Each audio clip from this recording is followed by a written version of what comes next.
Ola, moi bons días. Antes de nada, darlles a benvida e agradecerlles en nombre do Grupo El Progreso que estén aquí con nos esta mañá. Penso que vai ser unha xornada moi interesante, unhas horas que vamos a compartir, porque vamos a falar dun sector que está en pleno auxe, que está como nunha especie de cambio de ciclo, porque ten que afrontar problemas moi importantes, pero tamén presenta unhas potencialidades grandes, non? Entonces, intentamos reunir aquí a personas destacadas do mundo forestal, sobre todo no que teñen que ver coa gestión e investigación. Temos rematantes, está a propia conselleira, gracias por estar connosco nesta mañá, outros cargos institucionais.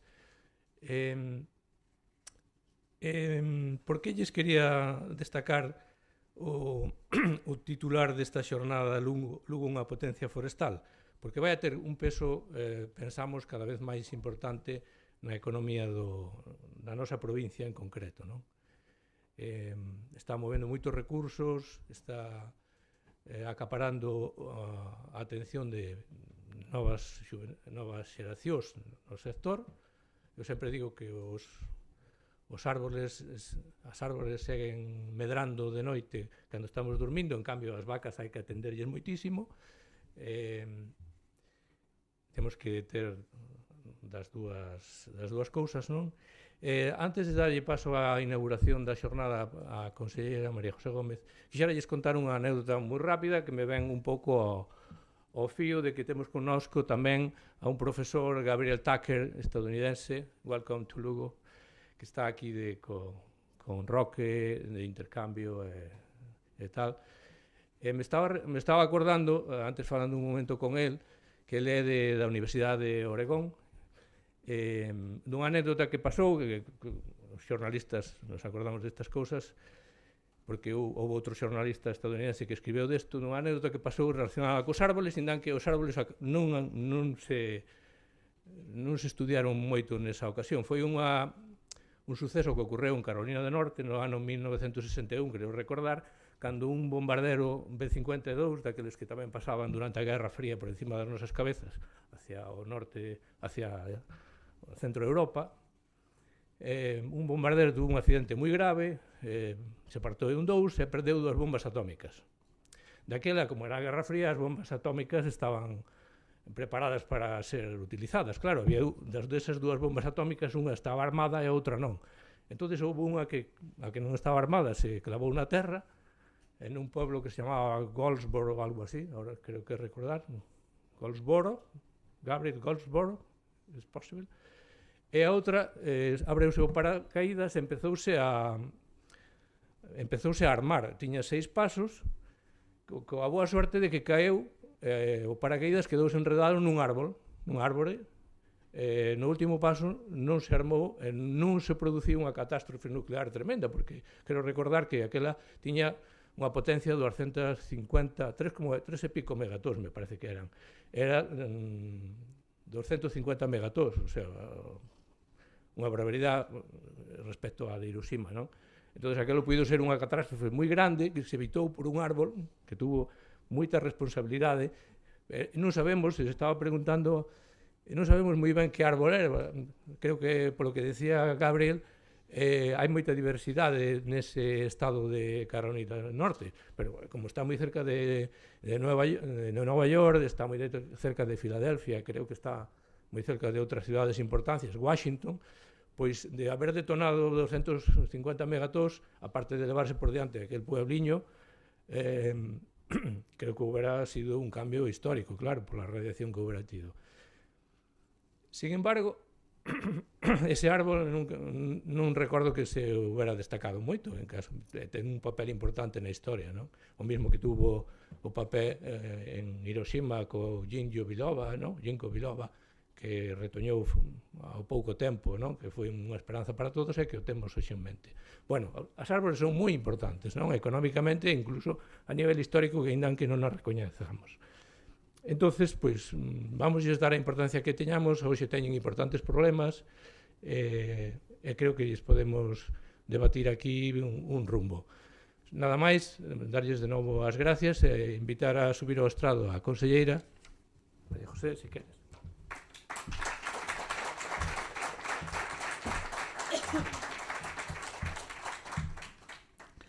Moitas gracias, representantes de Grupo El Progreso, representantes de asociacións, empresas e organismos do sector forestal, autoridades, amigos e amigas, moi bons días.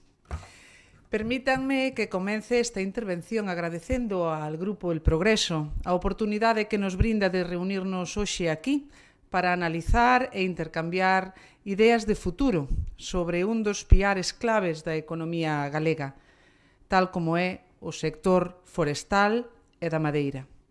O cometido dos medios de comunicación na sociedade actual non se ten que limitar exclusivamente, canto menos na miña opinión, ao feito de informar, posto que a prensa debe ser un axente activo que participa na dinamización da súa contorna social e económica.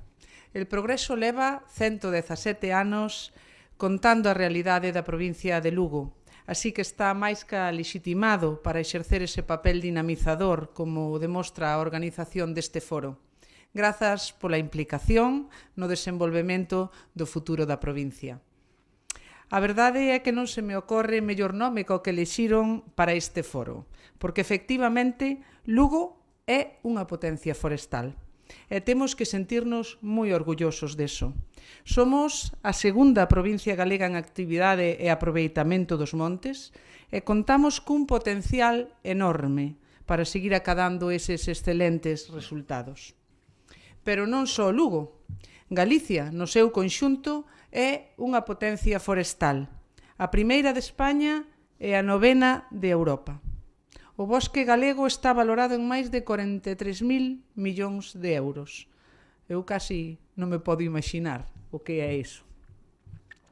E a industria vinculada ao sector move uns 2.000 millóns anuais e dá emprego a unhas 70.000 persoas.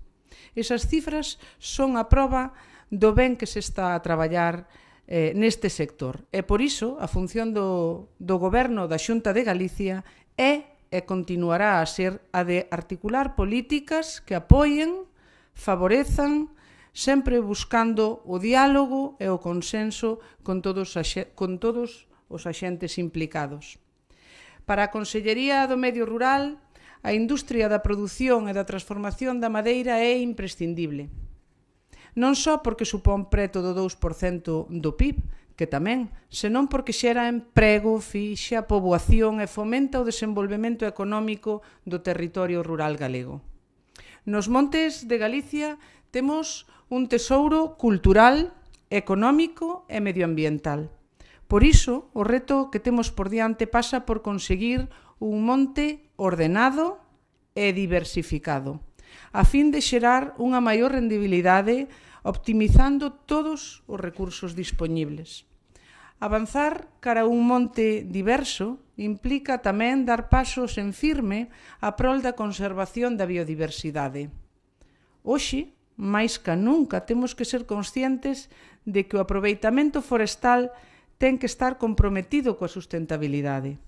Non só porque o exixe a normativa europea, senón porque o demanda a sociedade actual, cada vez máis comprometida co mantemento dese patrimonio natural. Non quero dicir con isto que teñamos que converter Galicia nun gran parque temático de natureza, senón que debemos fuxir da polarización, de polémicas de balde, para camiñar en armonía cara ao equilibrio entre economía e ecoloxía. Porque un monte diverso e ordenado incrementa a productividade e a rendibilidade, que é o que buscamos todos. Dar valor engadido ao monte é un obxectivo coido que desexado e compartido por todos, pero para facer realidade esta aspiración, compre tamén potenciar a transformación da madeira en Galicia. Dende hai tempo vimos traballando neste sentido a través de diferentes plans estratéxicos. Uns son xa unha realidade e outros están en proceso, como o do Castiñeiro ou das coníferas, por exemplo. Precisamente no caso destas últimas, teño que dicir que estamos redobrando os esforzos para resolver os problemas sanitarios que lles afectan. Por iso, non deixamos de investir en sanidade vexetal, co obxectivo de acadar unha solución definitiva e satisfactoria. Dicíalles antes que para o Goberno da Xunta de Galicia son un sector clave, e por iso todas as medidas que se poñan en marcha teñen como obxectivo favorecer o crecemento e desenvolvemento da industria da produción e a transformación da madeira e do resto dos axentes implicados. Dende o Inventario Forestal Continuo de Galicia ao decreto do novo contrato de xestión forestal pública, pasando polo novo marco normativo da Lei de Montes Veciñais en Mancomún, que está actualmente xestándose e que, seguro, cando estea finalizada, traerá beneficios para os montes, que é o noso obxectivo. Tamén destinamos axudas importantes para a boa gobernanza, a creación de novas superficies forestais, accións silvícolas ou as agrupacións forestais de xestión conxunta, tan útiles para a biodiversidade do Monte Galego. Esta última figura dá boa conta da utilidade do asociacionismo que queremos promover. Os seus integrantes poden contar con asesoramento técnico especializado que mellora as prácticas de xestión e aproveitamento forestal. Ademais da rentabilidade, xa que a agrupación pode negociar mellores prezos e condicións no mercado debido ao maior volume de produto dispoñible. Como ven, a filosofía da Consellería do Medio Rural pasa por articular medidas que manteñan o sector nos postos de cabeza e que o fagan cada vez máis competitivo. Precisamos un monte ordenado, ben xestionado, diversificado e multifuncional, e para iso tendémoslles a man para todo o que precisen dende o diálogo e a colaboración. Son un elo fundamental da nosa economía, fonte de riqueza para o rural e un elemento importante na loita contra os incendios forestais que tanto danan os montes de Galicia. E quero rematar neste Día dos Bosques lembrando que as árbores son moito máis que un elemento da paisaxe de Galicia. Forman parte da nosa cultura e da nosa forma de ser. De feito, os bosques son o pulmón da nosa querida Galicia. Moitas gracias.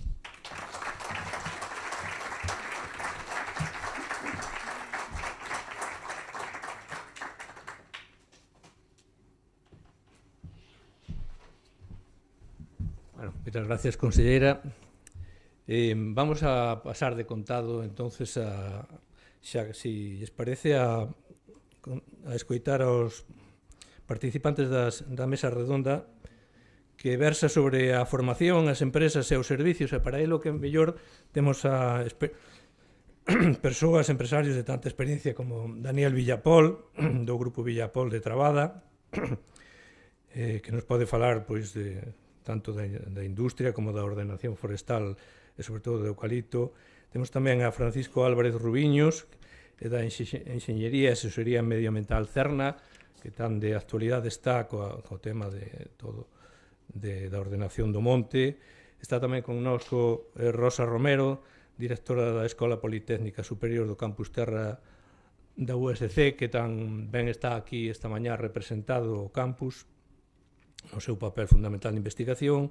Estaba tamén con nós Gabriel Fernández de Galiquercus, que leva unha labor dun gran orgullo na produción de madeira para a produción de bebidas alcohólicas, que nos poderá tamén apoñer nas últimas novedades do sector.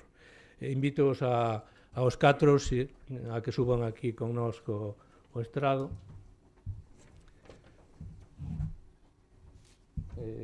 Senten por aí, a partir de aí.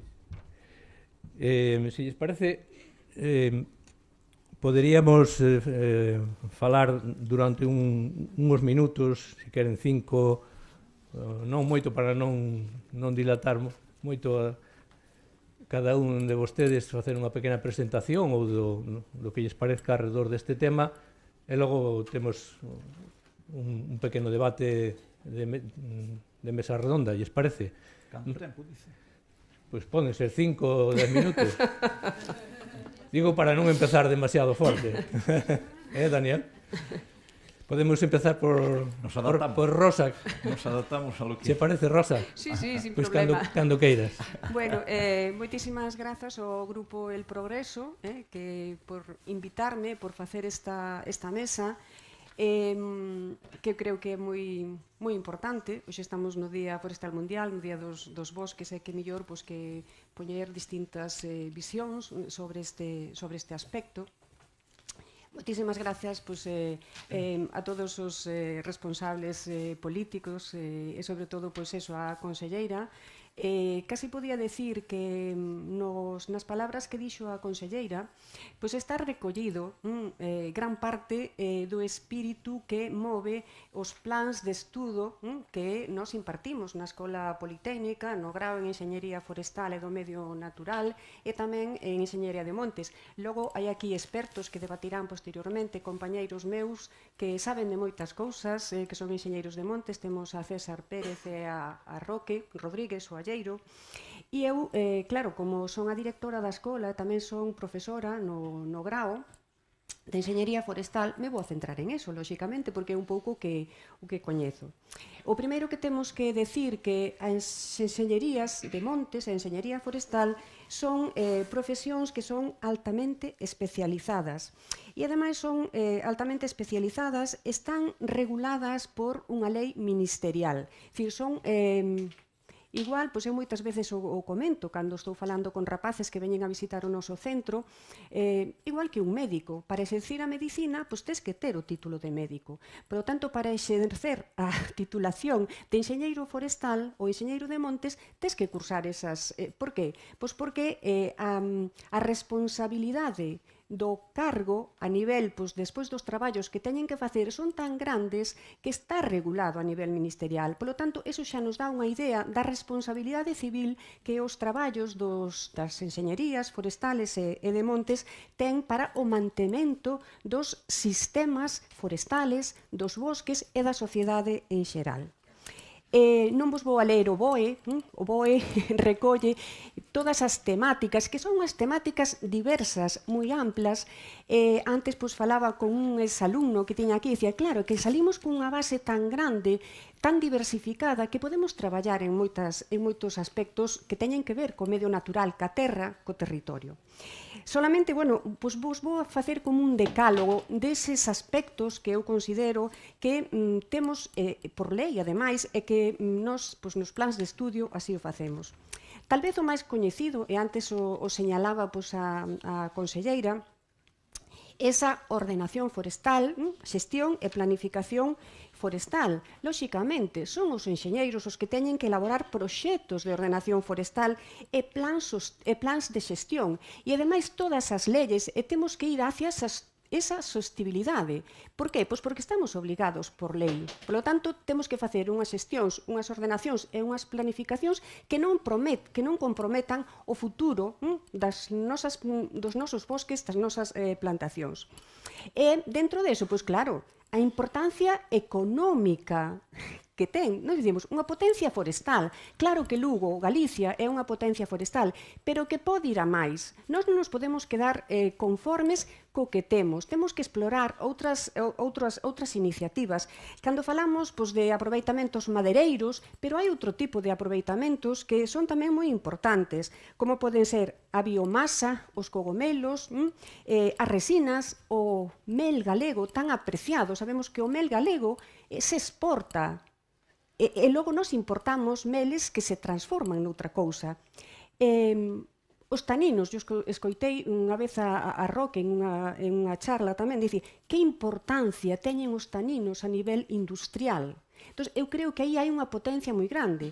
Moitas das nosas plantas, poño as coníferas, pero poño tamén as fagáceas, o carballo, o castaño, esa extracción de taninos que son fundamentales para a industria farmacéutica, para a industria cosmética, para a industria textil. É dicir, temos aí un potencial enorme que temos que explorar. Por lo tanto, non nos temos que quedar co que temos que ir a máis. Aplicación de técnicas de silvicultura avanzada para mellorar o crecemento e a saúde dos bosques. Que importante a silvicultura. E non todo o mundo é silvicultor. Entón, hoxe en día tamén se manexa moito e se degrada moito ese término. Para ser silvicultor, tes que ter un especializado, tes que coñecer as técnicas de silvicultura que che permitan, en función do que tú queres conseguir, pois, o marco de plantación e as técnicas que teñes que facer. Bueno, pois eso se enseña e o saben os enseñeiros técnicos. Claro, cando falamos de prevención e extinción de incendios forestales, pois os nosos alumnos son os que deseñan os plans de prevención, os análisis de risco e a planificación, tanto de cortalumes como de que plantas facer, como facer a plantación para que os lumes non se espallen o rápido que a veces pois fan. E logo a recuperación desas zonas queimadas. Uso especializado de ferramentas como se comportan modelos matemáticos que tamén se traballan na escola, as distintas especies, como se comportan ante os lumes. Todo eso, lóxicamente, é importante, son os técnicos forestales e de montes os que o coñecen. Conservación e restauración de ecosistemas, espacios degradados mediante proxectos de reforestación e recuperación de solos erosionados. Xestión de hábitats naturais para a conservación da biodiversidade. Antes tamén falaba e mencionaba a conselleira, o 80% das especies están nos bosques. Ese mantemento da biodiversidade é fundamental para o futuro da sociedade. Por lo tanto, se nos queremos unha sociedade que se manteña, nos temos que conservar esa biodiversidade que temos nas masas naturales. Entón, hai que procurar ter eses bosques ben cuidados e o salvo de aspectos negativos que vayan en contra desa... e manter esos ecosistemas ben conservados, porque a alteración dos ecosistemas, que se nos alteramos un ecosistema vegetal, iso conleva a alteración de outros sistemas de animales, microorganismos que afectan despois negativamente toda unha cadena. Por lo tanto, é fundamental tamén preservar eso. O control de algunhas especies que degradan tamén os nosos ecosistemas. Iso é tamén fundamental, é a labor dos enxeñeiros. Claro, que máis? Ordenación hidrolóxica forestal, a veces esquecida. Eso, sobre todo, que agora que estamos falando de cambio climático, de choivas moi intensas que caen en pouco tempo, pois é fundamental tamén planificar ese recurso para que cando haxa eses elementos climáticos que poden ser moi drásticos e negativos, afecten o menos posible. Pois son os enxeñeiros forestales e os enxeñeiros de montes o que están capacitados para elo. En peritaxe e avaliación ambiental, planificación do territorio das infraestructuras verdes. Fai, non sei, 15 días ou 3 semanas que se presentou, a Xunta de Galicia presentou o seu plan de infraestructuras verdes, o primeiro que hai a nivel autonómico. E aí, ese marco de organización dese plan de infraestructuras verdes, todos os aspectos que teñen son capital que teñen que xestionar os enxeñeiros. A xestión cinexética e piscícola, a veces tamén nos olvidamos, pois son os enxeñeiros forestales e os enxeñeiros de montes os que teñen que facer ordenación dos coutos de caza e a pesca sustentable, a regulación de poboación de especies para manter o equilibrio ecolóxico. Polo tanto, como vedes, e logo todo isto aplicando tecnoloxía forestal avanzada. Hoxe en día non se concibe os traballos técnicos forestales sin o uso dos drones, do sistema de información xeográfica, a teledetección para monitorizar os bosques, a modelización forestal, onde na escola tamén temos expertos moi recoñecidos sobre esos modelos e os cambios que se poden ocasionarnos na estrutura dos ecosistemas. Polo tanto, todos estes coñecementos requeren avanzados coñecementos de que o medio, como está o medio a nivel de elementos bióticos e abióticos, non se pode actuar sobre o que non se coñece, como actúan os ecosistemas, é dicir, teñen que tamén ter, e o teñen, nocións de ecoloxía, de hidroloxía, de silvicultura, de legislación, moi importante tamén. Os técnicos forestales coñecen, mas teñen que estar ao tanto de todas as legislacións que van surdindo. Polo que eu digo que non poden ser sustituídos por outros profesionales sin a formación específica. Volvo a recalcar, é unha profesión que é necesaria e que está moi pouco coñecida a nivel social. Eu creo que se todo os rapaces de primaria, de secundaria, souberan que o planeta, o mundo e Galicia non se pode manter sin a colaboración dos enxeñeiros forestales, habería moita máis vocación forestal, porque é fundamental de mantemento do que temos, de ir a máis, de conservación da biodiversidade. Está aí a Lola, que é a alcaldesa do Caurel, en onde hai unha das masas patrimoniales de Galicia de bosques autóctonos que hai que conservar. Polo tanto, eu creo que se queremos manter o noso, co orgullo, ademais, do noso, ten que haber enxeñeiros técnicos formados na nosa escola, que somos punteiros. O sea que... Moitas gracias, Rosa. Moitas gracias. Sí. Igual me excedín un pouco. Non te preocupes, logo poderemos seguir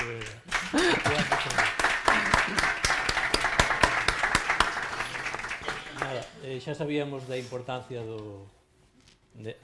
que teñen os profesionais que se forman na escola e no campo, pero gracias por recordárnoslo.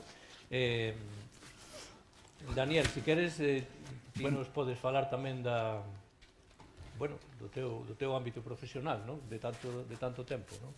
Sí. Buenos días a todos. O papel da empresa. Conselleira, autoridades todas, público en general. É un honor que o progreso se acordara de nós e que realmente poidamos ter esta charla que, bueno, como moitas outras, é moi interesante, sobre todo o noso sector, que é un sector que sigue sendo moi desconocido, sobre todo na opinión pública.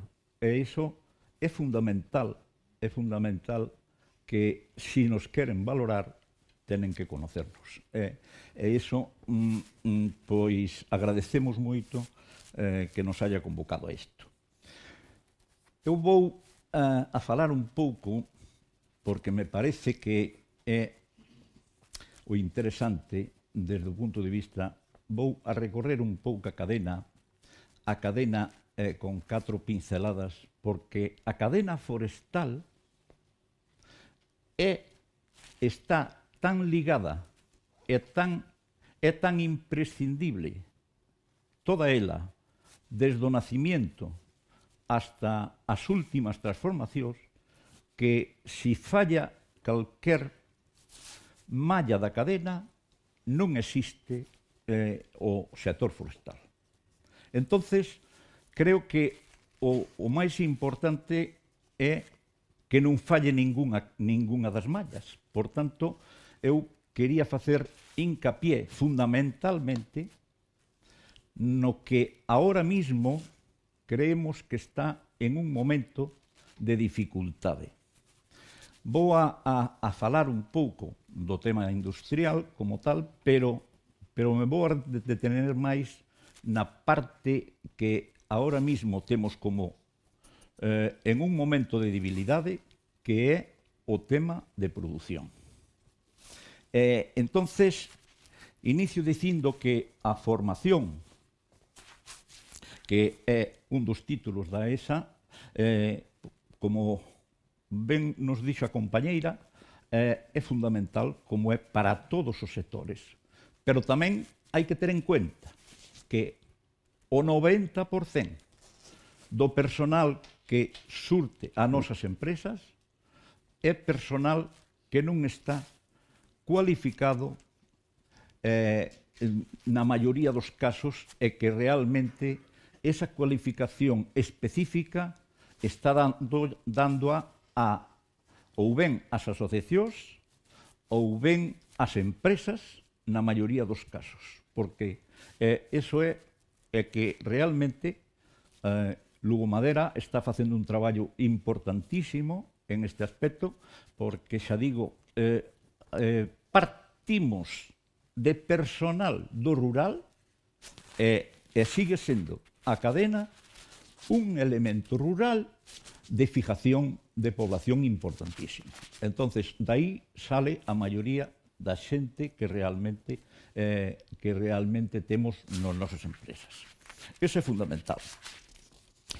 A nivel industrial, podemos separar a explotación forestal inicialmente e despois a segunda as industrias. Creo que debemos estar orgullosos do que a nosa xente fixo e as empresas fixeron en Galicia, tanto a nivel de aproveitamento forestal como a nivel de industria. Somos punteiros prácticamente a nivel mundial e somos competitivos a nivel mundial. E a explotación forestal ten unha dificultad añadida que non ten en outras partes, como é o minifundio, que crea un gran problema, como é a distinta orografía complicada que temos no noso sector e tamén a falta de infraestructuras adecuadas para poder facer esa explotación. Pero a pesar de ello, e a pesar de pagar por ter que circular polas nosas vías públicas, é esa discriminación de pagar e ter que arreglalas na maioría, sempre, arreglalas sempre, e pagar en moitos casos, eso pois tamén lacra un pouco a nosa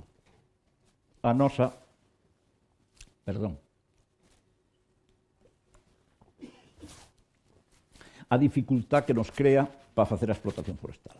A nivel de industria, temos realmente a industria capaz de transformar toda a madeira que producimos en Galicia.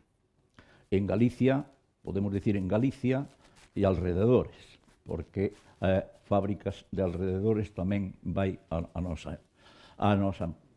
nosa madeira. E realmente temos prácticamente todo tipo de industria.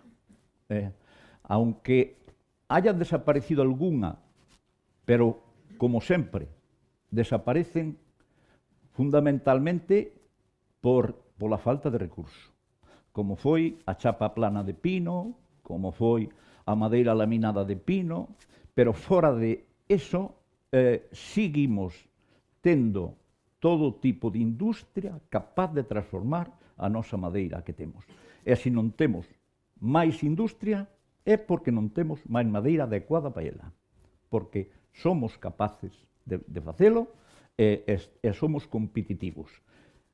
E temos unha dificultad añadida que é a nosa localización tamén a efectos de mercado. Pero con todo eso a industria está cumplindo adecuadamente o seu cometido. Pero o que sí hemos crecido, eu recordo prácticamente desde as plantacións casi iniciales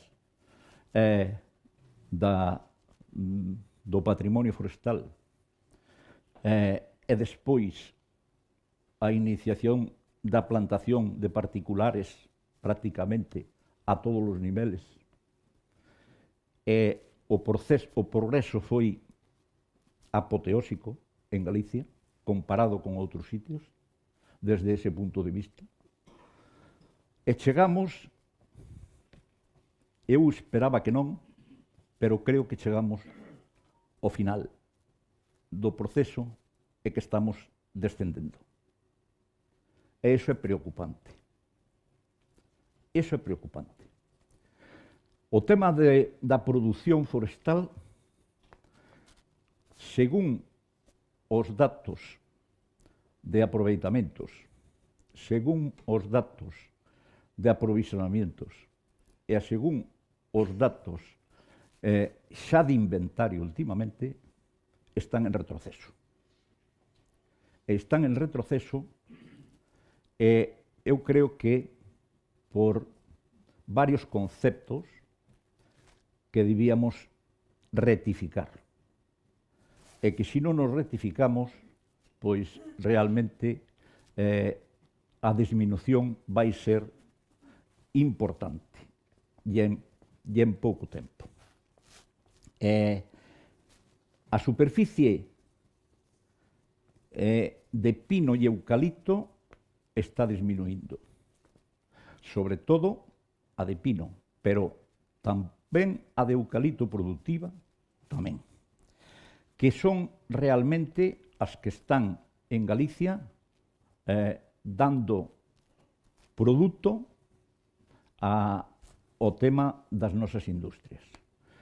Sigue aumentando a de frondosas, que sería moi importante si estas frondosas estuveran resultando interesantes para o mercado, pero que non se consigue preparar e facer unha selvicultura adecuada para que isto se produza. Os datos están aí, o consumo está aí, que son baixísimas. Entonces, a produción de madeira está disminuindo en gran cantidad. E eu diría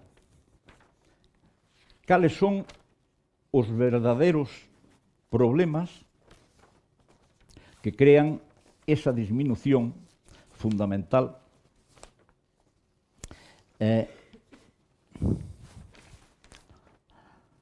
Primeiro, no seu momento, a falta das concentracións do monte privado.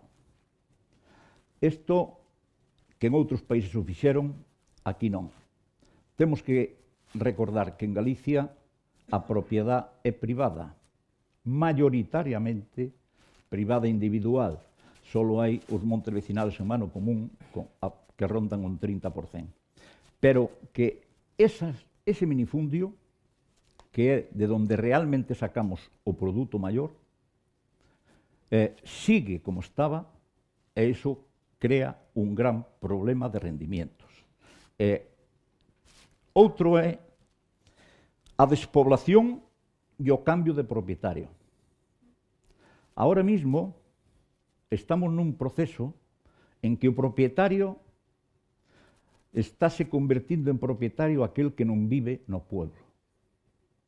Ese propietario que non vive no pueblo non conoce nin as súas fincas en moitos casos. E iso crea un problema de abandono automáticamente do territorio. Ese é un problema grave. As exigencias burocráticas da administración que afectan os nosos territorios. Eso tamén é outro problema grave que temos en como temos ese minifundio, os temas de tantas administracións, e eso nos crea tamén unha complejidade, aunque a Xunta intentou e remellorou en gran parte cousas como foron o tema das solicitudes, todo eso, seguimos aínda con moitos lastres desde ese punto de vista. A falta de infraestructuras. Nosotros como industriales, hemos cambiado, hemos mecanizado, hemos industrializado, temos unhas máquinas aptas para rentabilizar o aproveitamento. Pero non hai infraestructuras adecuadas no bosque para realmente que nos poidamos defender. Eso é un dos problemas. As plagas e unha sección eficiente e ben dotada que tiña que ter a administración para o seu estudio e o tratamento. Porque ahora mismo, máis que nunca, temos un problema moi grave, que, como sabéis, en todos, tanto nos pinos, como nas frondosas, como no eucalipto, inclusive, en todo temos un problema moi agravado das plagas. E iso tiña que ter, o propietario tiña que ter a súa disposición un informe adecuado para este tema. E despois, un intervencionismo discriminatorio, pola miña parte, desde o punto de vista de que posiblemente a sociedade, sobre todo en Galicia e tamén en Portugal, se creou unha situación ambiental sociológica creada posiblemente por un tema ambientalmente mal considerado, que creou unha opinión pública da cual lógicamente, os políticos tenen que regirse por ela en moitos casos, e creo que eso está acarreando unha intervención na propiedade privada que realmente eso non debera ocurrir. En ningún país do mundo ocurre eso, máis ca en estes países que estou citando. E iso... Terminamos. Perjudico. Termino. Vas a tocar todo o panel da xornada e podemos volver con ela. Termino. Se non cambiamos esta política e actuamos pronto, quedaremos sin riqueza forestal, sin as empresas e sin o noso rural. Moitas gracias. Gracias, Daniel. Volveremos sobre moitos dos aspectos que tocaches agora para introducir. E vamos rapidamente con Francisco Álvarez Rubiños da Asesoría Cerna, que seguramente nos vai a falar da certificación forestal e de outros aspectos. Gracias por estar. Pois vou intentar falar de algunhas cousas que non comentaron os compañeiros, aínda que non é sinxelo. Bueno, primeiro agradecer ao Grupo Progreso esta invitación e esta oportunidade que nos dá para participar nesta mesa redonda. Tamén comentar que esperamos, ou eu espero particularmente, que esta iniciativa se poida manter no tempo, porque entendo que a importancia deste sector para a nosa provincia pois fai clave ou importante que foros de debate, iniciativas de todo tipo como esta, pois se produzcan con certa frecuencia e que se manteñan no tempo. Por tanto, animo a manter unha iniciativa similar neste ámbito por parte do Grupo Progreso. Comenzar unha cousiña, eu son representante, son un dos administradores de Cerna Enxeñería, unha empresa consultora do sector forestal que está radicada, ten a súa sede en Lugo. Os seus administradores, eu e o meu compañeiro Óscar Expósito, somos enxeñeiros de montes os dous, estudamos aquí en Lugo e as nosas raíces coa provincia pois son claras e evidentes, e a partir de aquí pois, bueno, intentamos facer a nosa labor profesional pois a todos aqueles sitios onde damos chegado, reivindicar a labor do enxeñeiro de montes, dos técnicos forestais en xeral, o dixo Rosa, pero a mí me custa, por poñer un exemplo, comentar unha anécdota. Eu cando rematei os meus estudos de enxeñeiro de montes, pois despois das noraboas e todo isto da familia, pois miña mãe en particular así nun apartado así como un pouco non sei, temerosa, me preguntou: "Oye, perfecto, acabaches a universidade, pero unha pregunta, os enxeñeiros de montes a que se dedican?" Non, nin eu mesmo na miña casa, pois, despois de varios anos de estudos, pois había logrado trasladar a que nos dedicamos. Bueno, a profesora Rosa comentou todo o ámbito, todo ese abanico de distintas líneas de traballo que os enxeñeiros de montes facemos, pero digamos que, resumindo un pouquiño, estamos na base da organización e da planificación e da xestión de todo o que ten que ver coa superficie forestal. Todo. O máis visible probablemente son os árbores, pero hai moitas máis cousas derivadas destes ou ao redor destes, pero non só. O forestal non é só o bosque, tamén hai outras funcionalidades, outras circunstancias, hai masas de matorral, hai zonas de pasteiros, outros usos que se realizan na superficie forestal e que tamén hai que, de alguna maneira, controlar e planificar. Entrando xa un pouquiño máis no que me toca na miña profesión como enxeñeiro e na labor que realiza a miña empresa, bueno, desde o noso orixe aquí en Lugo, pois a verdade é que nos estendimos, agora mesmo traballamos prácticamente en todo o norte de España e tamén traballamos en todo Portugal. A nosa función, o que intentamos fundamentalmente é darlle servicio aos propietarios e ás empresas da primeira transformación da madeira, axudándolles en todas aquelas demandas ou todo aquilo que eles necesitan. A verdade é que estamos especialmente especializados na elaboración de instrumentos de xestión, proxectos de ordenación, planes simples, bueno, distintas categorías en virtude do tipo de terreo forestal do que se trata, onde o que pretendemos é determinar cal é o uso ideal para ese terreo, si o seu uso ideal é a produción forestal de produtos maderables, pois é determinar de alguma maneira que plantar, como e cando facelo, de acordo?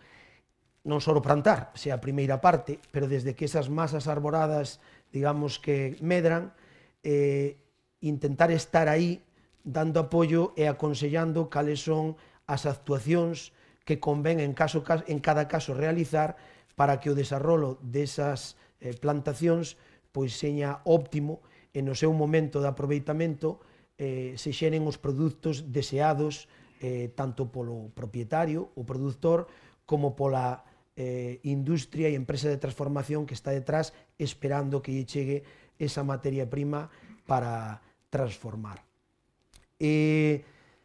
Ademais, unha labor importante que nos centramos boa parte dos nosos servicios é a certificación forestal. A certificación forestal non é máis que, digamos que facer un control por un terceiro independiente, verificando que a xestión que se realiza nesa superficie forestal, primeiro, como non podía ser de outra maneira, está adecuado á normativa, a todos aqueles aspectos legais que a regularizan, pero tamén a uns determinados parámetros, protocolos, etc., normativa, xa digo, que non é administrativa, é outro tipo de normativa, que ven vinculada a determinar que a xestión que se realiza é sustentable e está acorde a unhas determinadas plantexamentos ou criterios que, baixo os selos de certificación predominantes, fundamentalmente no noso ámbito, sistema FSC e PEFC,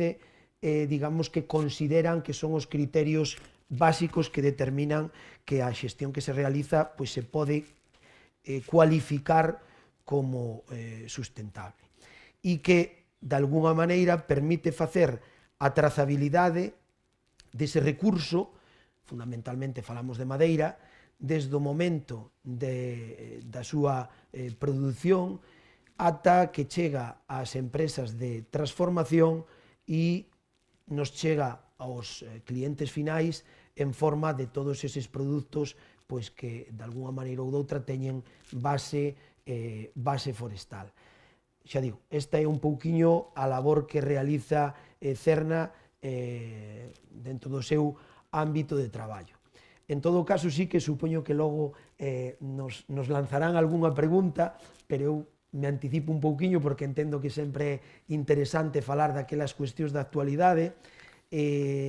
Unha que preocupe especialmente aos propietarios forestais de toda a cornisa cantábrica e especialmente Galicia, que é a cuestión sanitaria que está afectando os pinares de Pinus radiata ou insigne, que poboan, pois xa digo, toda a cornisa cantábrica, desde País Vasco, desde Guipúzcoa, os límites contra Francia, hasta a nosa comunidade autónoma. Realmente é un tema problemático, é un tema de non fácil resolución, polo menos non no curto prazo, pero que, desde logo, entendo que o sector se debe centrar e debe de buscar todas aquelas vías que permitan, de alguna maneira, ou suavizar a afectación destas enfermidades de orixen fúngico, de acordo, e atenualas ou ben mantelas controladas. Esta é unha cuestión importante, sumamente importante, e que creo que o sector debe de centrar os seus esforzos desde a administración, de acordo, ao sector da investigación, a empresa dando apoio e dando a súa opinión e a súa experiencia, e, bueno, en todos os ámbitos creo que debemos traballar en ese sentido. E logo, outra cuestión máis, no que non me quero meter en profundidade, porque o mellor é camisa de 11 varas, pero sí que creo que lograr conseguir que os produtos forestais adquiran maior nivel de transformación, tanto en calidade como en cualidade, no ámbito da nosa comunidade autónoma, é sumamente importante. Nos tempos nos que vivimos, onde, pois, desgraciadamente, surxen noticias de cierre de importantes empresas e algunhas outras que están en momentos de risco ou non especialmente, digamos, felices, creo que temos que mirar con certo pragmatismo determinadas opcións que nos están chegando e analizar todo, lóxicamente, na xusta medida, requerir que se fagan todas as cousas como a normativa determina, pero creo que debemos de aproveitar oportunidades que se nos dan e que en algúns casos probablemente pois pase como o tren, desde que pasou, pois esperar outro pois non é moi boa cousa. Hai que aproveitar as cousas cando se presentan, e creo que o sector debe de facer unha análisis profunda e debe de tomar decisións en determinados aspectos. E nada máis, doulle paso ao compañero, que senón vamos a esgotar o seu tempo. Graciñas. Moitas grazas.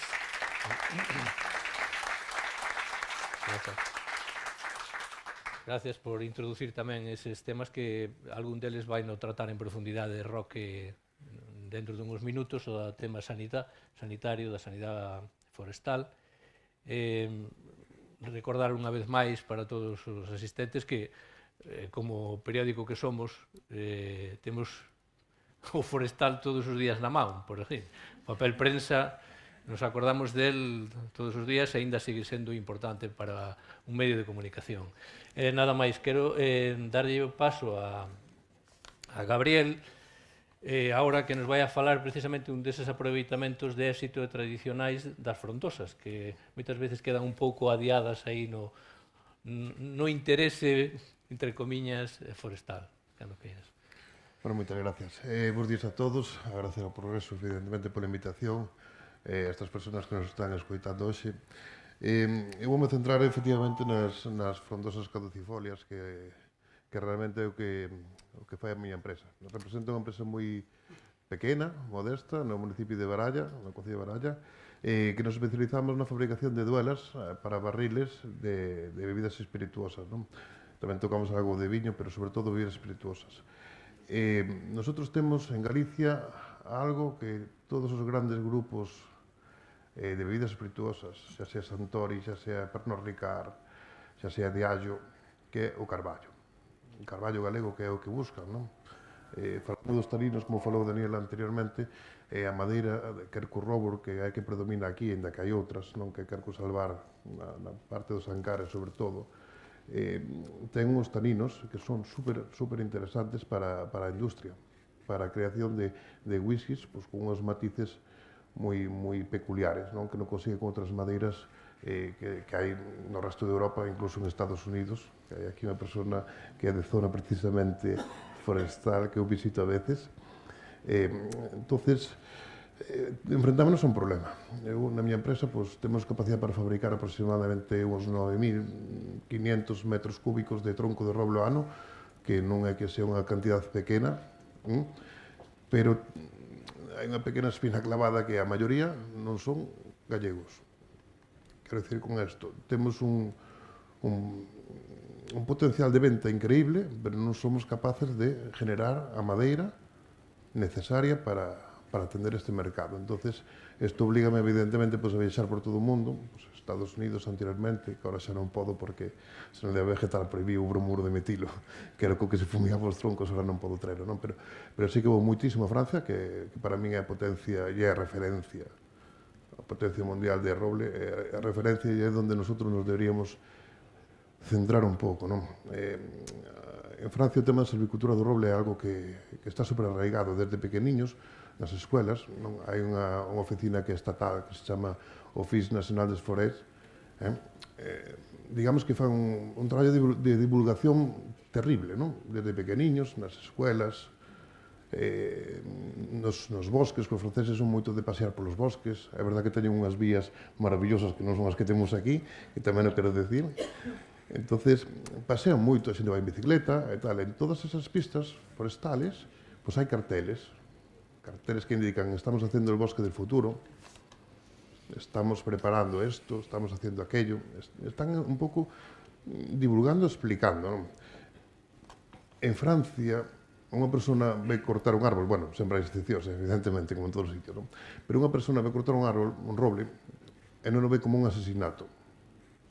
Entonces eu entendo que iso ven a raíz da educación.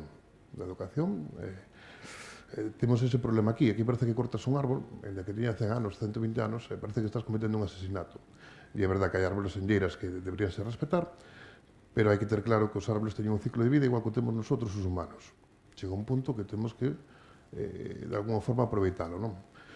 É unha pena que tendo este mercado, tendo esta importancia a nivel mundial, porque de verdad que como decías, que é gran desconocida, non? Que a importancia a nivel mundial que ten Galicia na fabricación de barriles sería importante. Con isto, quero decir, tamén en Francia, que esta é outra cosa que me preocupa moito é a silvicultura que falou Daniel, neste caso, a colación tamén, que a ingeniería forestal, os propietarios privados que teñen unha masa forestal de frondosas, creo que recordar, non quero contar mentira, pero quero recordar que son máis de 5 hectáreas, están obligados a ter un plan de gestión. Están obligados por lei. É dicir, ten que ter un plan de gestión no que un forestal valide unha serie de actuacións na parcela hasta o punto final que é a corta dos árboles. No caso de que o propietario forestal non queira asumir ese coste, o que fan é asociarse a cooperativas. E aí é onde quero chegar eu. Nosotros temos ese problema. En 50 hectáreas temos, non sei, 80 propietarios, a veces, 90 propietarios, e a maioría desconocidos. Como ben dixo Daniel, que Daniel é verdad que falou, estuvo tocando todos os palos, pero sí que vamos a profundizar un poquín máis neste, non? Non pode ser. De alguma forma, a administración debería buscar un método ou algo para agrupar esas parcelas, para decir aos propietarios que teñen que asociarse, facer cooperativas. Estas cooperativas en Francia o que fan, fan todo o proceso desde que non plantan, que isto é rebrote natural, a maioría das veces en Francia é rebote natural, ainda que estemos con que hai que plantar, bueno, o que hai que fazer é gestionar. O rebrote natural, o roble, ao final, sempre vai ter. Entonces, o que fan, levan toda a línea de cuidado do bosque, con temas acuícolas, como decía tamén a profesora e todo, se un plan de gestión integral. E chega o punto no que despois fan unhas subastas públicas, a cual nosotros asistimos. Asistimos por qué? Porque hai unha madeira de calidad. Estamos falando de uns precios realmente altos, que eso sí que aportaría ao rural moitos beneficios. Non estamos falando de madeira de 50, nin 60, nin 70, nin 80, nin no mellor dos casos 100 euros metro cúbico, ou poden ser as coníferas, aquí en Galicia, estamos falando de cantidades de 500, 600, hasta 1.800 euros teño visto pagar por metro cúbico de madeira para destinar a tonelería. Entonces, conmino as autoridades, sobre todo os da Xunta de Galicia, que por favor que teñan un pouco isto presente, que sería algo moi importante para o rural a día de hoxe, porque, bueno, non está a cousa moi enfocada a que isto se siga producindo a día de hoxe. Me gustaría quedarme máis en Galicia, ver máis os meus fillos e non estar tanto por aí fora. Un pouco máis que contar. Entonces, Pois...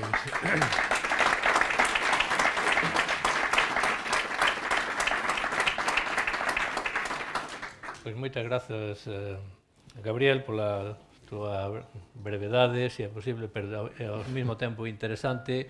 Eu vou aproveitar para lanzarvos agora, se queredes, unha reflexión, ou se vos parece. Vemos que temos problemas, por así decirlo. Eu poñería entre comiñas que o minifundismo noso sexa tanto problema. Eu supoño que tamén é unha característica nosa, non? Da nosa paisaxe, non? Outra cousa é que saibamos xestionar. O que sí creo que hai un certo acordo en que estamos, moita poboación, estamos cada vez máis desconectadas do monte, e que vamos a necesitar máis apoio das empresas de servicios, como está ocorrendo co leite, por exemplo, cas granxas, e vamos a necesitar outro tipo de estructuras para xestionar desde as propias universidades e empresas e tal, para xestionar o territorio, non, dunha forma máis rendible. Que non sei, agora existen tamén, existen instrumentos, non, Gabriel? Desde fai tempo a SOFOR, USFOR, para agrupar en Coutos Redondos tamén, pero non acaban de facerse masivas, por así decirlo, dentro do que quere impulsar a administración, a pesar de moitos intentos. Que vos parece? Eu creo, perdóname, o minifundismo non é un problema. Realmente, bueno, a ver, non sería un problema se consigue un cooperativismo, pero é que temos Digo porque está moi repartido entre moita xente. Pero sí, exacto, pero o hándicap desto é que a maioría das parcelas hoxe non se coñece o dono. Entonces, se ti non coñeces o dono, pues, malamente podes pedirlle que se axunte aos outros, que faga cooperativismo, que faga unha gestión forestal. Eso é o que dicía antes Daniel, o problema que temos aquí, que a maioría, moita xente emigrou no seu día, non? A Madrid, a cidades, a Barcelona, a Bilbao, bueno, emigraron a traballar, primeiro viñen os pais a ver os... O sea, perdón, primeiro viñen os fillos a ver os pais, non? Vos traían os netos, ahora xa son bisnetos e tataranietos, o cual non teñen ni idea do que teñen aquí ni onde están as fincas. Ese é un dos graves problemas que temos hoxe. Entón, non sei se Daniel... Que vos parece, se podedes ser breves, porque temos o seguinte... Eu quería... É dicir, a veces cando tratamos o mundo forestal somos un pouco pesimistas, non? En ese sentido. Eu creo que temos que ser optimistas, pero tamén creo que temos que ser diversos e temos que utilizar as potencialidades que ten o noso territorio en diversificar. Eu falaba do roble, non? Do carballo, que o ten que buscar en Francia.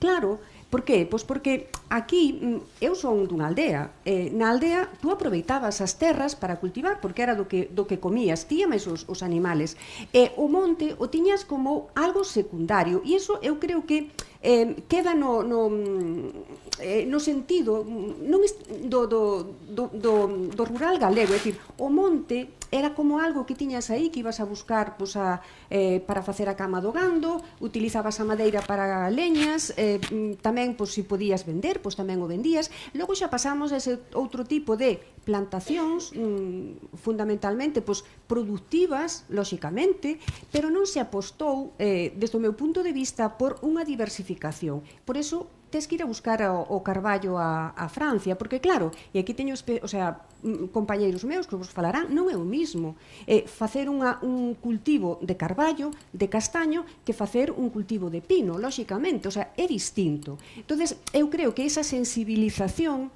ten que vir desde abaixo. Cando falamos a veces da protección contra os incendios, ou estabades falando das plagas, se sabe que as plagas e o lume vai moito máis lento se nós facemos unha planificación axeitada onde haxa unha diversificación. E eu creo que os nosos alumnos nos os temos que formar en eso. Lóxicamente, por encima noso está a industria, está a administración, pero eu creo que temos que traballar de facer unha planificación e unha xestión integral de todo o territorio, en onde quepan, eu sempre digo, as plantas non son boas nin malas, é o uso que o humano lle damos a esas plantas e como planificamos. Entón, eu creo que Galicia é suficientemente rica e diversa desde o punto de vista xeográfico. Hai unha variedade tremenda ante as distintas condicións climáticas como para facer distintos aproveitamentos. E cando falamos de aproveitamento económico, non nos centremos únicamente nunha cousa. Entonces, cando falamos, ademais, de bioeconomía, economía circular, eu creo que temos sostibilidade. Son cuestións que todos manexamos, pero temos que saber o que significan. Entonces, eu penso que sí, que hai moito que facer, sí, pero temos que ter en conta todo a nosa potencialidade. Por eso eu creo que temos que ser optimistas en eso. Que hai problemas, sí, pero eu creo que sí, desde o sistema educativo, desde as administracións distintas e a empresa, traballamos xuntos e buscando, os bosques, que tamén ande falamos dos bosques. Galicia solamente ten un 12% de bosques do seu territorio. O que temos son plantacións forestales que teñen moita riqueza. Entonces hai que ter un pouco... E temos matogueiras, que decían antes, esas matogueiras tamén teñen a súa rentabilidade en produción, o mellor de mel. Por que non se fala deso? É dicir que o monte é moi diverso. Eu creo que temos que manter esa biodiversidade.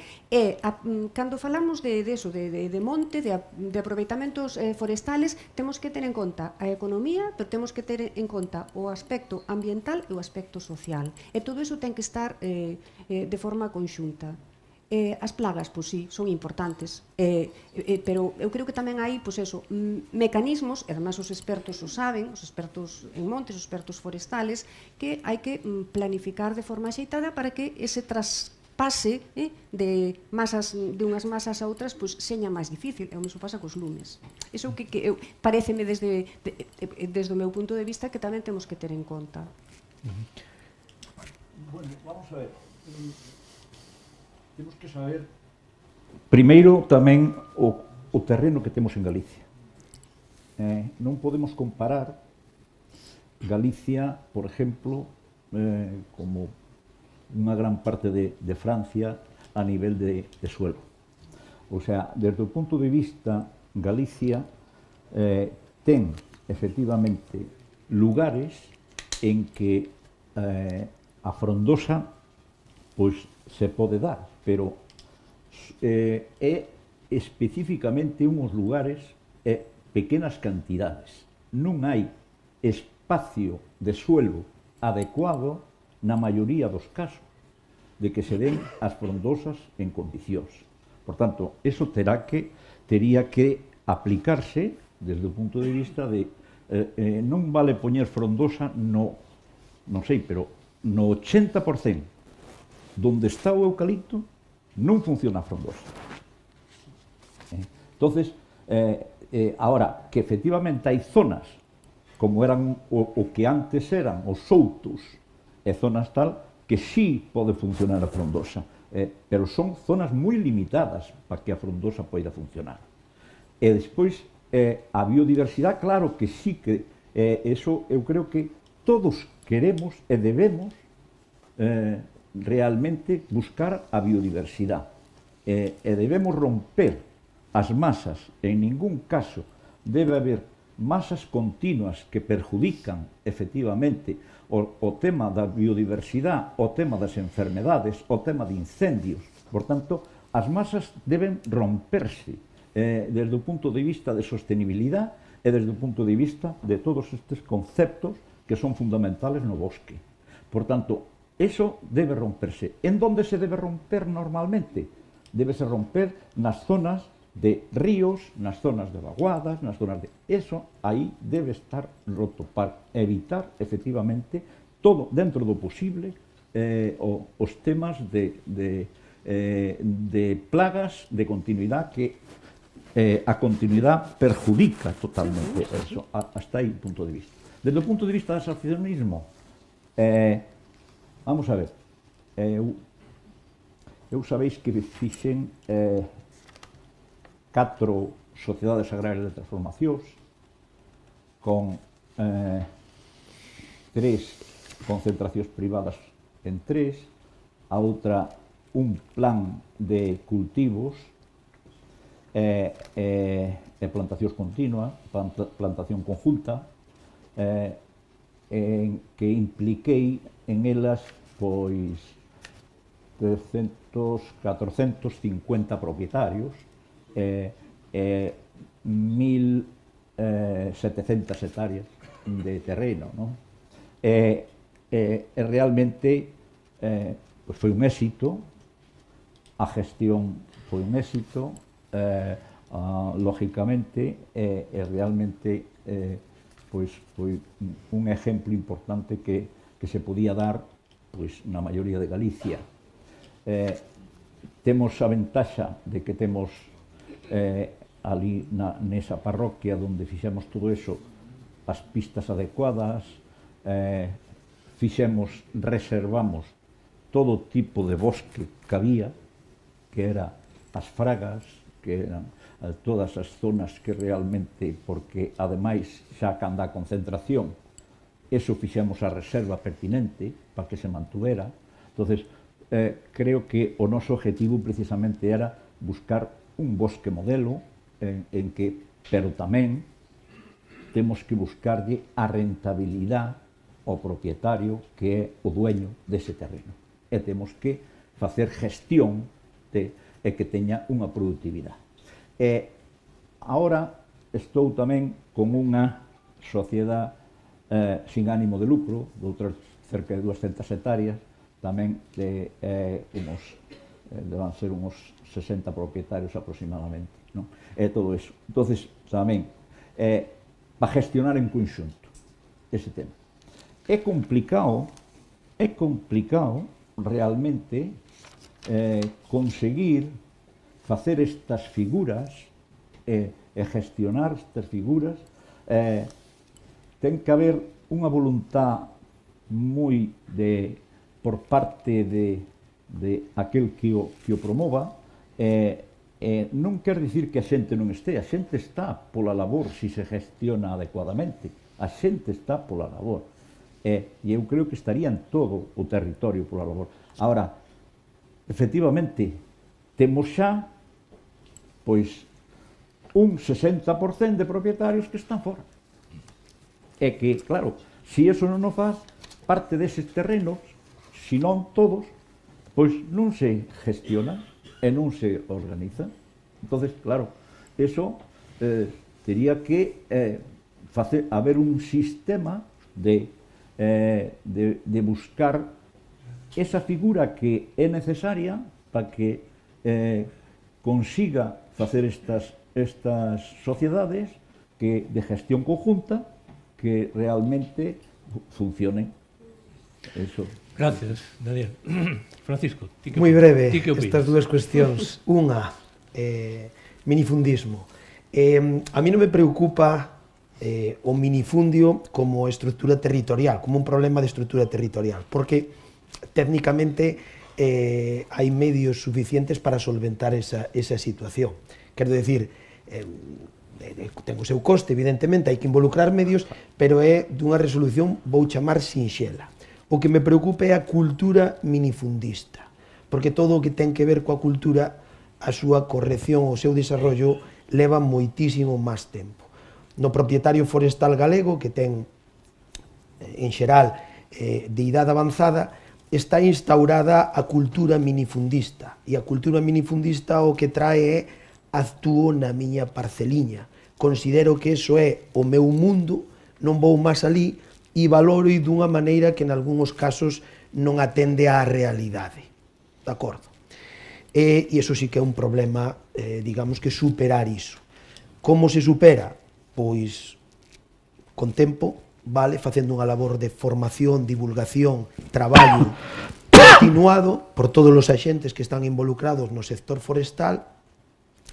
E logo, creo que tamén é importante enseñar iniciativas, modelos exitosos que lles demostren que outras alternativas, vías de xestión conxunta, iniciativas de xestión conxunta, poden ser exitosas e que, digamos, que se poden levar a cabo dunha maneira máis ou menos, en un prazo de tempo máis ou menos corto, de acordo, e pues, rentabilizando, etc. etc. Daniel poñía de referencia varias iniciativas que el persoalmente mobilizou e está levando a cabo, importante. Hai outras, creo que nos falará máis pa diante, pois, de algunhas iniciativas que desde o punto de vista da administración se están poñendo a cabo, pois, precisamente para intentar avanzar neste sentido, pero ten que haber unha formación e a divulgación continua para cambiar esa cultura. Eso por un lado. E outra parte, o tema da, digamos que do aproveitamento das masas de frondosas autóctonas, neste caso falamos do carballo. Desde logo é un potencial enorme que temos en Galicia, que temos que desenrolar na súa xusta medida. Pero hai unha cuestión que sí que quería, creo que antes de plantexarnos outro tipo de cuestións, hai que poñerse no inicio. Nós, cando unha masa de frondosas de roble, orientadas, digamos, ao seu aproveitamento para tonelería, para carpintería, etc., etc., nos obriga a turnos de corta por enriba dos 80 anos. Vale. Durante eses 80 anos temos que facer unha labor de xestión, de cuidado desa masa, de acordo, hasta chegar ali, esperando que cando cheguemos ali obteñamos uns produtos dunhas características determinadas. De acordo? Claro, se nosotros non temos seguridade que a base de partida, o recurso xenético, de acordo, a morfoloxía e a base xenética que ten esa planta, cumpre os requisitos para que cando chega ao final deses 80, 100, 120 anos teña as características idóneas para o aproveitamento que nós pensamos que se pode obter, pois é un problema serio. Quero dicir con isto que o primeiro paso, me parece, nese sentido, antes de plantexarse unha estrategia clara en canto ás frondosas, é dotarnos de unha base, digamos, xenética ben seleccionada, de acordo, que nos dé unhas mínimas garantías de que esa planta, cando vai chegar ao final do seu turno, ou os seus aproveitamentos intermedios, van a dar pois esas trozas de máis de 70 centímetros de diámetro, boa cilindrez, que require a industria pois da tonelería, aserrado, etc. etc.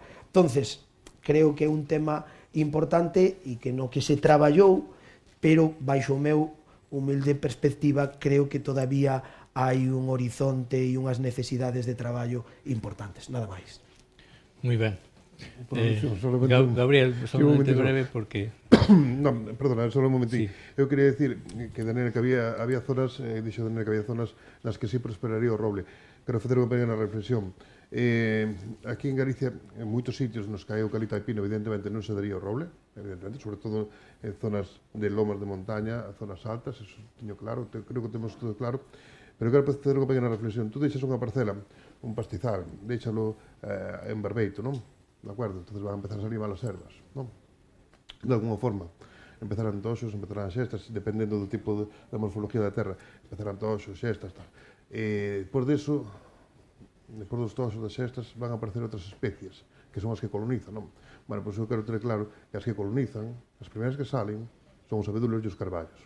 Por isto quero decir que si está moi ben o da plantación, está moi ben o da mellora genética, como decía Paco tamén, en Francia non fan plantacións por facer. A mellora genética consíguese a través de unha boa silvicultura, non hai que inventar nada. O sea, é ir seleccionando padres en masas de frondosas, seleccionando padres, deixando, digamos, eliminando os pés que xa non están tan orientados a esta calidad que se necesita, evidentemente, que habría que buscar unha segunda utilidade, daí están os taninos, aí están moitos máis produtos que se poden sacar, ir mellorando directamente en monte, que creo que a profesora estará de acordo comigo. Claro, é que o carballo é a planta natural de Galicia, desde o nivel do mar hasta os 800 metros de altitude. O sea, non hai nada que buscar. Que a rentabilidade é distinta según os sitios? Lóxicamente, é distinta. Aí temos a Roque, non sei se hoxe vos vai a falar dos seus das súas investigacións, pero eu creo que é importantísimo, claro, empezar pola base, como decían os meus compañeiros,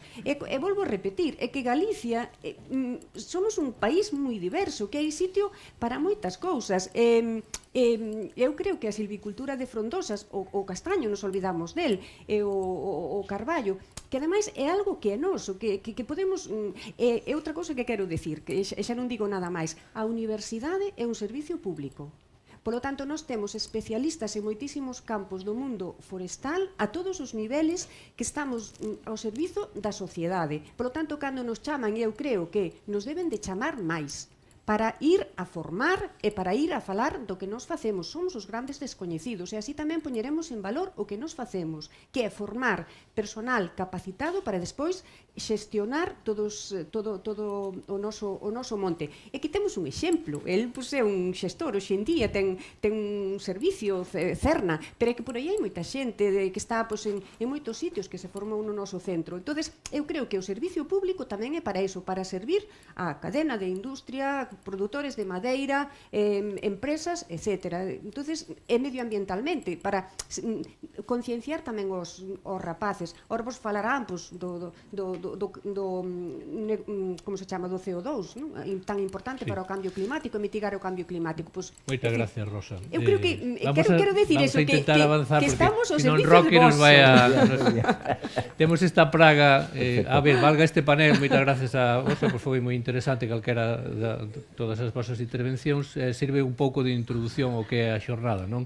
Nos come esta plaga que temos da falta de tempo que temos nestes tempos.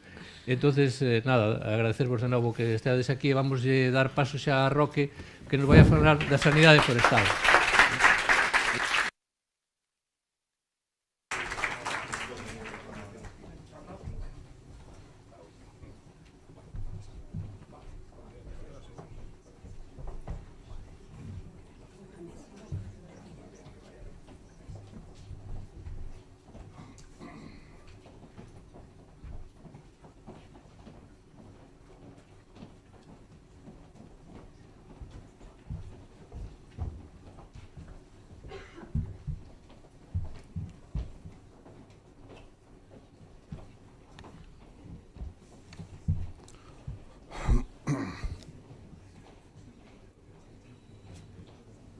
A ver se poden apagar esta luz que se ve mellor. A ver se lle podes decir, non sei se será posible. Vese moito mellor as fotos, sabes? Sí, se pode. Bueno, pois nada, bons días. Como se foron as autoridades, pois xa podo decir algunha burrada, Pero, bueno, sí que quería comentar que efectivamente, sobre todo con Xavier Bruña, pois hai unhas parcelas de ensaio de tratamentos en carballo, en labio, que a verdade é que eu penso que son interesantes de visitar. Ahora Xavier vai un monte xestionado pola administración, vai incrementar a superficie de rareo a máis superficie, non? Entón eu penso que sí que, bueno, é un sitio interesante que eu a verdade é que paso moi ben con esa línea de traballo en Carballo, non? Pero, bueno, hoxe decíame que se podía tocar o tema de frondosas, que xa sei, perdón, de coníferas, que xa sei que é bastante complexo, que sí que quería decir que, claro, lóxicamente eu non son un patólogo, vou vos intentar comentar, o que fixen foi intentar recopilar a situación que temos coas coníferas ahora mismo e, sobre todo, no contexto que temos en todo o norte de España. Habrá cousas que teñan un nivel de evidencia moi forte, habrá outras, pero non me...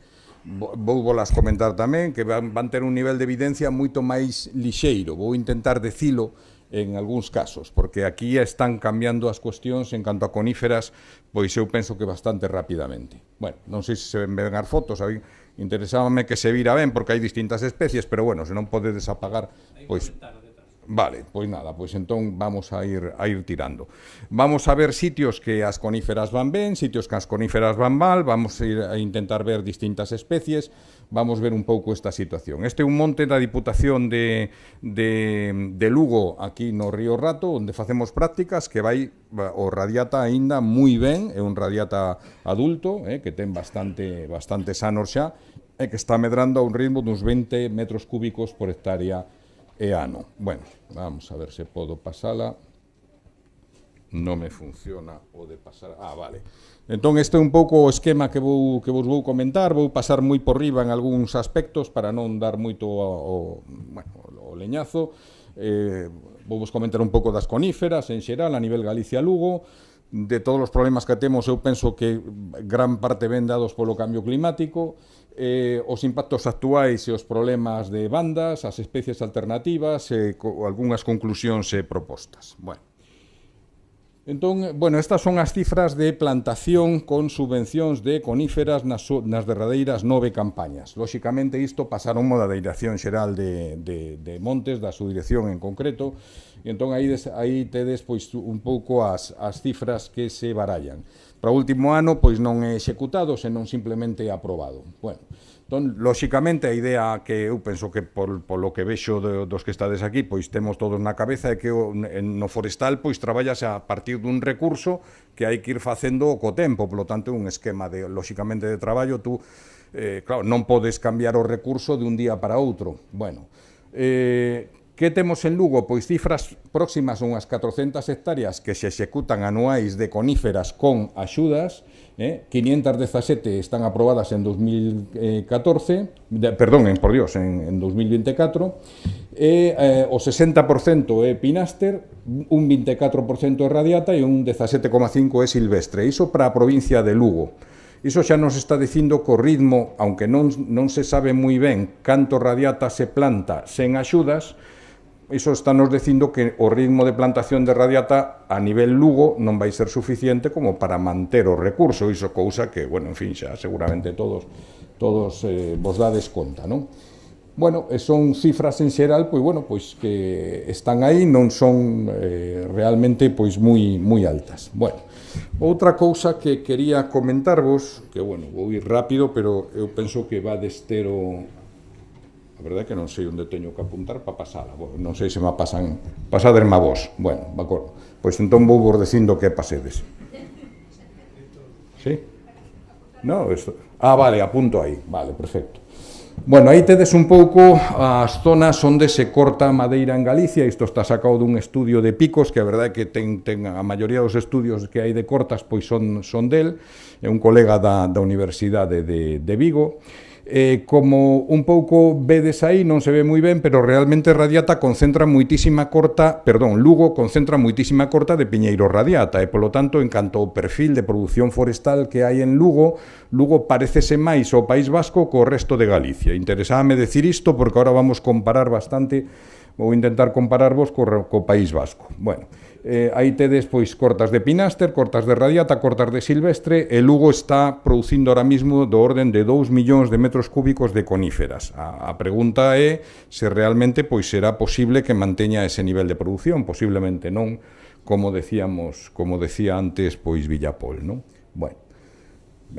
Entón apunto aí, vale. Pero nin apuntando aí.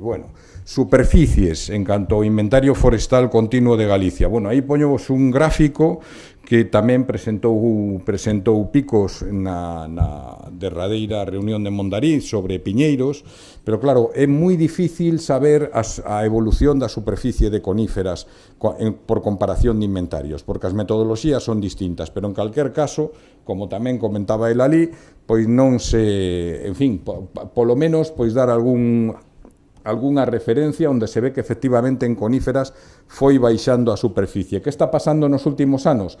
Pois seguramente está baixando máis do que se aprecia na figura esta que ten aí. É dicir, temos ahora mismo, en función do inventario forestal continuo, de orden de 368.000 hectáreas que están estables, 422.000 hectáreas de coníferas, se contabilizamos a superficie que se corta, se queima e podría pasar de, en fin, que están en proceso de cambio, pero que é previsible que continúe sendo conífera. E o desglose por especies, pois a verdade é que ainda non está totalmente feito, ainda o ten que mellorar, pero podríamos andar pois por esas cifras de aí, pero vamos, que son realmente cifras moi amplias, non? Pero é o que temos, non en principio publicado e tal, pois non hai outra cousa e, polo tanto, non vos podo dar unha información mellor, non? Bueno. Pasando ao seguinte, isto é un pouco de xeito xeral a situación das coníferas en Galicia e en Lugo. Estou indo moi rápido, pero, bueno, se hai algunha pregunta despois, pois vos lo podo aclarar.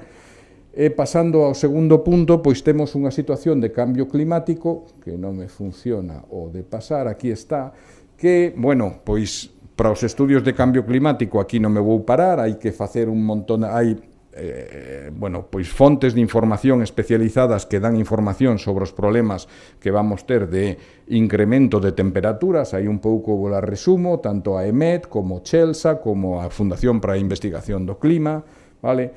Hai estudios recientes pois que nos están dicindo que efectivamente pois vai cambiar, moi posiblemente vai cambiar, pasa máis que se podes tú, porque desde aquí non mo fai, a distribución das especies, cambiará a distribución do piñeiro pináster, seguramente globalmente incrementará a zona de piñeiro pináster a nivel de Galicia, a zona de piñeiro apta para piñeiro silvestre seguramente baixará de superficie, e en canto a productividade, este é un estudio ademais que se fixo en Lugo, no Monte de Finsa, en Frades, pois seguramente a productividade baixaría nese caso. Bueno, son estudios recientes que, lóxicamente, hai que pasan, vale, hai que comentar. Aquí vos poño un pouco un resumen das previsións que hai. Vamos hacia unha tropicalización, que agora vamos un pouco relacionar iso cos fungos, porque ten unha relación evidente. É dicir, está aumentando a temperatura media, están aumentando as temperaturas máximas, como tendes aí na parte dereita arriba, aumentan as olas de calor e aumentarán máis no futuro, o número de días de xeada baixará, pero hai moita incertidume en canto que as precipitacións. En xeral hai unha tendencia á baixa das precipitacións, sobre todo no verán, pero no inverno seguramente as precipitacións se manteñan. É dicir, vamos ter meses de inverno que van ser relativamente non cálidos, pero desde logo non tan fríos como antes, e vamos ter neses meses de inverno uns niveles de humedad moi altos. Iso está moi relacionado co que é a expansión dos fungos en todo o que é o norte de España, sobre todo da banda marrón do piñeiro radiata. De acordo? Vale, este funciona. Vale, perfecto, gracias. Bueno, logo, bueno, aquí a foto non se ve moi ben, pero este é un monte onde se ve na parte da esquerda piñeiro radiata moi afectado por bandas, e na parte da dereita secollas sempervirens, que está perfectamente ben. Isto está en Cuntis, en Pontevedra, cerca do que é o núcleo da estrada. Entón vemos que, lóxicamente, pois hai especies que están máis afectadas que outras en canto a banda marrón, e iso hai que telo en conta, e volveremos tamén sobre este tema. Vale. Por lo tanto, temos uns impactos de bandas. Os impactos comenzaron a producirse, vale, pasei dúas, entón vou para atrás, vale. Comenzaron a producirse en 2018. Estános afectando igual en todos os sitios? Pois realmente non. Nos temos montes de piñeiro radiata, que agora sairá, que leva retraso, bueno. Por exemplo, en Begonte, que estamos facendo un seguimiento, é unha línea, esta sí que vos podo dicir que é unha línea de traballo nosa, porque hai outras especies onde non temos estas líneas de traballo, pero aquí, pois o derradeiro inventario é de xaneiro de 2024, en Begonte estamos tendo un nivel de crecemento moi bo, é dicir, se comparades aí, agora estaríamos con 32 anos de edad, pois temos un nivel de crecemento pois de máis de 20 metros cúbicos por hectárea e ano, en 24 parcelas. Temos material de Nova Zelanda, material de Galicia, entón xa empezamos a ver tamén que o tipo de material que usemos en cada especie vai ser unha cuestión bastante relevante, porque podedes vos fixar como o material de Nova Zelanda pois medra moitísimo máis e ten mellores tamén condicións de forma. Bueno, esta parcela pois é representativa dunha zona que ainda non está moi afectada, pero tamén é verdad que os piñeiros pois son xa adultos e en principio pois non tería que ter bueno, pois precisamente por iso non ten demasiado problema. Bueno, ben, aí neste monte fixemos unha análisis económica, do que sería a prolongación da quenda. Dios mío, é que leva un retraso, entón doulle 2 veces, vaime 2 para atrás, disculpen o follón. Bueno, a prolongación da quenda dura 5 anos, desde 27 hasta 32 anos. E saíunos positivo prácticamente en todos os casos. É dicir, se monte está medrando a un nivel de rapidez, ten un crecemento corrente tal, que realmente non merece a pena aínda cortalo. É unha situación que podría ser unha decisión por parte dos propietarios, porque ese monte, cando o corten, seguramente teránse que enfrentar á situación de que replanto novamente, porque o material máis novo sabemos que é moito máis sensible a bandas, vale? Que motivos pode haber para a pouca afectación por bandas? En algunhas zonas sí, en outras non. Xa vedes que me estou tirando a piscina directamente. Aí hai pouco nivel, hai un nivel de incertidume aínda moi grande, pero os indicios que teñen no País Vasco é que os factores de risco máis grande para as bandas son, isto comentaba con Carlos de Finsas outro día, estuvemelo comentando bastante, son un nivel alto de precipitación, como teñen aí, un nivel alto de humidade relativa, unha altitude baixa e unha idade inferior a 15 anos. Ollo con isto porque eles sacaron un modelo preliminar no País Vasco que despois estuveron cambiando, e isto que vos digo non o ten nin publicado, pero eso parece que cuadra bastante ben coa situación que poderíamos ter nós aquí. Por tanto, pode haber montes onde o radiata pois non acabe estando afectado. E iso é unha cuestión pois que eu penso que é unha liña de traballo bastante relevante que vos solto aí para que, bueno, pois quen sean menester, pois que aborde, porque a mí me parece bastante relevante, non? Bueno, entón tedes aí o análise económica. Nese caso tamén tuvemos en conta a productividade micolóxica e tal, pero, bueno, vos como aquí estades máis interesados en madeira, pois comento vos sobre todo dese aspecto, non? É un monte moi productivo en canto a cogumelos tamén. Vale, ben, especies que tampouco están sendo moi afectadas. Bueno, pois o piñeiro silvestre, aquí hai algunhas zonas que sí, hai outras que non, como vos poño aí, este é un monte na Mocha, este está en convenio coa administración, e ten un crecemento estupendo, está en un monte xa ben establecido, non ten maiores problemas de bandas. E na parte da dereita é unha plantación de pseudosuga que fomos ver coa xente de Foresga, e que iba moi ben nunha zona afectadísima por bandas. Por lo tanto, pseudosuga, iso agora veremos, os vascos xa, é unha das especies que teñen como alternativa establecida, pois é, bueno, unha especie que se podría fomentar. Agora a cuestión é o tema industrial, lóxicamente, isto xa, vamos, doume conta perfectamente das circunstancias que pode haber en canto a especies alternativas, en canto a rapidez de crecemento e, sobre todo, en canto a quendas. De feito, en canto, me parece que a seguinte que teño, ben, non, está despois, pero, bueno, agora vos lo comentarei en canto a quendas e tal destas especies alternativas. Igual que temos situacións en que o radiata vai ben, temos situacións que son pois prácticamente catastróficas. Iso está prácticamente todo morto, é unha situación moi mala, aí tedes a localización, realmente xa hai unha explosión de matogueira, prácticamente non hai nada que facer. Lóxicamente este propietario, un pequeno propietario, pois estará desesperado porque non sabe aí que poñer, como é lóxico. Analizando nese caso a situación coa estación meteorolóxica de Cospeito nos últimos 2 anos, vemos varias cousas. Vemos que a temperatura, a humidade relativa mínima diaria, como media, está nun 62%, que son os puntos que teñen en verde. Vale. Únicamente, durante 2 anos, houbo 20 días en que a humidade relativa mínima diaria baixou do 30%. 20 días en 2 anos. Este é un dos factores de risco que teñen claramente identificados no País Vasco. Como teñas zonas en que a humidade relativa mínima diaria non te baixa de 30% durante un período prolongado de 4 ou 5 meses, pois realmente vas ter problemas de bandas casi con total seguridade, vale? E despois as temperaturas, pois lóxicamente tamén temos temperaturas máis altas que antes, a media, se non recordo mal, destes 2 últimos anos aí estamos en 12,6, cando nesa estación en Cospeito, pois, lóxicamente, era máis baixa de forma habitual, non? Por lo tanto, eu estou convencido que, claro, vamos, penso que todo o mundo o di, o cambio climático está afectando todo isto e hai que, temos que ir adaptando, pois, como se poida, non?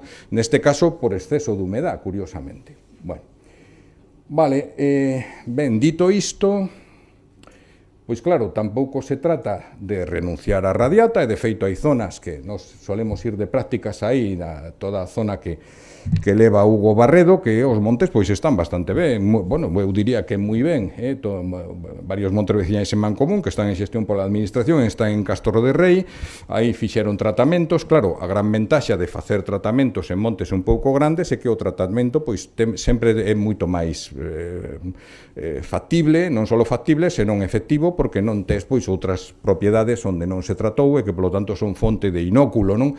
Isto seguramente redunda na importancia das agrupacións, de que os propietarios, pois, de algún xeito, se agrupen de alguna maneira para facer os tratamentos conxuntamente. Sobre todo isto en coníferas é moi importante, porque en coníferas, como todos sabedes, pois sempre hai que deberíanse facer claras, deberíanse facer intervencións en que a agrupación é moito máis importante que en outras especies. Ben, aquí tedes as especies alternativas que barallan no País Vasco, e xa lle din 2 veces, dalle tú para atrás, casi é mellor que controles tú. Vale, as especies que se barallan no País Vasco, pero claro, aquí efectivamente pois radiata está moi afectado, téndelo en vermello. Ben, que plantean eles? Pináster. Pináster é unha opción? Sí. Pináster acepta a industria? Sí, porque están moi acostumbrados a Pináster. Ben, ahora, que material de Pináster poñemos? Bueno, pois hai indicios de que os materiales xenéticos de Pináster van ter unha sensibilidade diferencial a bandas. Iso hasta que se demostre, se publique tal, pasará un tempo, antes donte, falando con Raquel en Lourizán, a que leva o programa de mellora xenética, decíanos que ela xa lle ven o tema de que iso pode ser verdad, pero plantearán algún proxecto, tal, en fin, que material usamos en Pináster? Pois esa outra cuestión. Sí que vos podo decir que en principio no País Vasco o material francés está indo moi ben en zonas afectadísimas por radiata. Nos temos esa situación? Pois o mismo non a temos, non? É dicir, o mismo material francés pois pode ser unha de utilidade. Taeda, bueno, pois lóxicamente, claro, como non pensar en Taeda, xa levan 6 anos en Finsa, 4 anos en algún viveiro traendo material, a gran ventaxa de Taeda é que o crecemento medio pois é moito máis similar á radiata. Bueno, ese crecemento medio saqueino do nivel que hai en Francia, porque aquí non podemos falar de crecementos medios de Taeda porque non hai parcelas suficientes como para sabelo, pero o que teñen en Francia pois é máis ou menos así. Outras especies alternativas, bueno, secuoia, xa estamos indo a quendas, turnos de corta, pois lóxicamente máis longas. Cedrus atlántica, ahora vos por aí algunha foto do rodal de Becerreá, que conoce ben Santos, que levou esa zona, pseudosuga, bueno, piñeiro silvestre, eles no País Vasco teno como especie susceptible, igual que laricio, igual que nigra corsicana, que aquí nós, pois o mismo non vemos tanta afección en nigra corsicana porque temos pouco, pero eles ten claro que son especies tamén sensibles. Bueno, vale, ten outras que agora comentaremos sobre elas, pasa. Vale.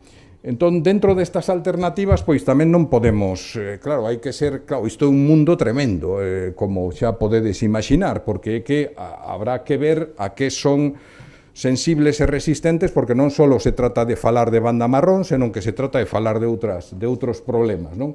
Entón, isto fixémolo no ámbito do que estamos colaborando para o plan estratégico de coníferas. Xa podes ver que Taeda, por exemplo, pois é moi sensible aos colítidos, o sea que tampouco vas decir, bueno, vou poñer Taeda e isto vai ir como un tiro, non me vai pasar nada, pois podes ter outros problemas por outro lado, non? Ou podes ter, por exemplo, xeadas, que xa en algún viveiro ten algúns problemas de xeadas en Taeda, que, bueno, pois que os condicionan pois a forma un pouco de cultivo.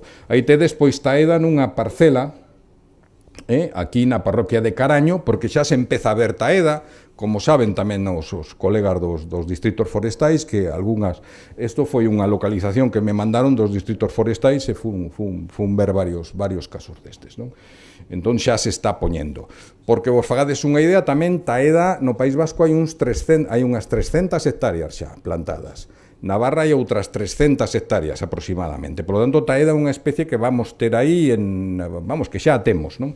Bueno, pasa, por favor. Outra cuestión é o tema da madeira. Este gráfico, que claro, non vos podo pôr as fontes porque non hai, deben ter 35 ou 40 fontes, isto fixémolo fundamentalmente Guillermo Riesco e eu, debemos pasar un par de meses, sobre todo el, buscando un pouco as densidades promedio das distintas especies que se plantan. Entón, aquí vedes moi ben coa densidade e co módulo de elasticidade a situación que temos en cada especie. Por lo tanto, bueno, pois se queres máis densidade, en principio iso considerase madeira de mellor calidad, pois terás que ir á dereita, e se queres máis resistencia, terás que ir para arriba. Onde temos o taeda? Pois témolo aquí, voume cambiar de aí para... está aquí no medio, que está un nivel de resistencia bastante bo. Por lo tanto, se queremos facer CTL, pois taeda podría ser unha boa especie, non? Pero, bueno, hai outras como, lóxicamente, poñovos un exemplo, a nivel de País Vasco, pois eles saben que secuolla pois é unha opción bastante razonable, pero cando lle dixemos que aquí hai un rodal de 60 anos en Becerreá de cedro, é que saben perfectamente que o cedro está aquí, é dicir, que ten máis densidade e ten maior resistencia. Por lo tanto, eu penso que aí temos que aprender un pouco deles, no sentido que eles xa levan bregando co tema este desde 2018, organizaron bastantes reunións, incluso na Universidade do País Vasco, acórdome que foi Manuel Marei, foi César, outro ano fun eu, é dicir, están intentando sortear este problema, e eu penso que aquí deberíamos facer un pouco o mismo, non? Vale. Bueno, pseudosuga aquí puxen varias especies, pseudosuga sí que é unha realidade, plantase algo con subvencións, pois podemos ter do orden dunhas 2.000 hectáreas pois con modelos selvícolas aprobados, pero bueno, esas 2.000 hectáreas habría que ver se realmente pois siguen sendo ou non, porque xa sabedes aquí que as cousas cambian un pouco, pero desde logo unha posibilidade vale, como para fomentar.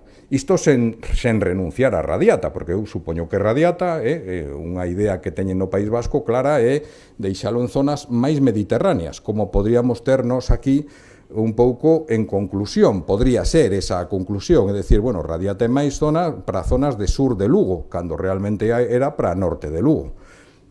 Con isto non volo afirmo, o nivel de evidencia disto que estou dicindo pois é moito máis baixo, pero é un planteamento, non? Vale, pasa a siguiente. Ben. Isto é taeda en Cuntis, isto é hai varios días, nun ensaio de Lourizán de 28 anos. A verdade é que vai bastante ben nesta parcela, é unha parcela que mantén Lourizán con crecemento, con evaluacións do crecemento, e, bueno, xa é unha parcela establecida, está aí a 370 metros, hai algúns moi poucos rodais de taeda que teñen máis de 25 anos, non? Pero moi pouquiños, habrá do orden de 3. Pasas.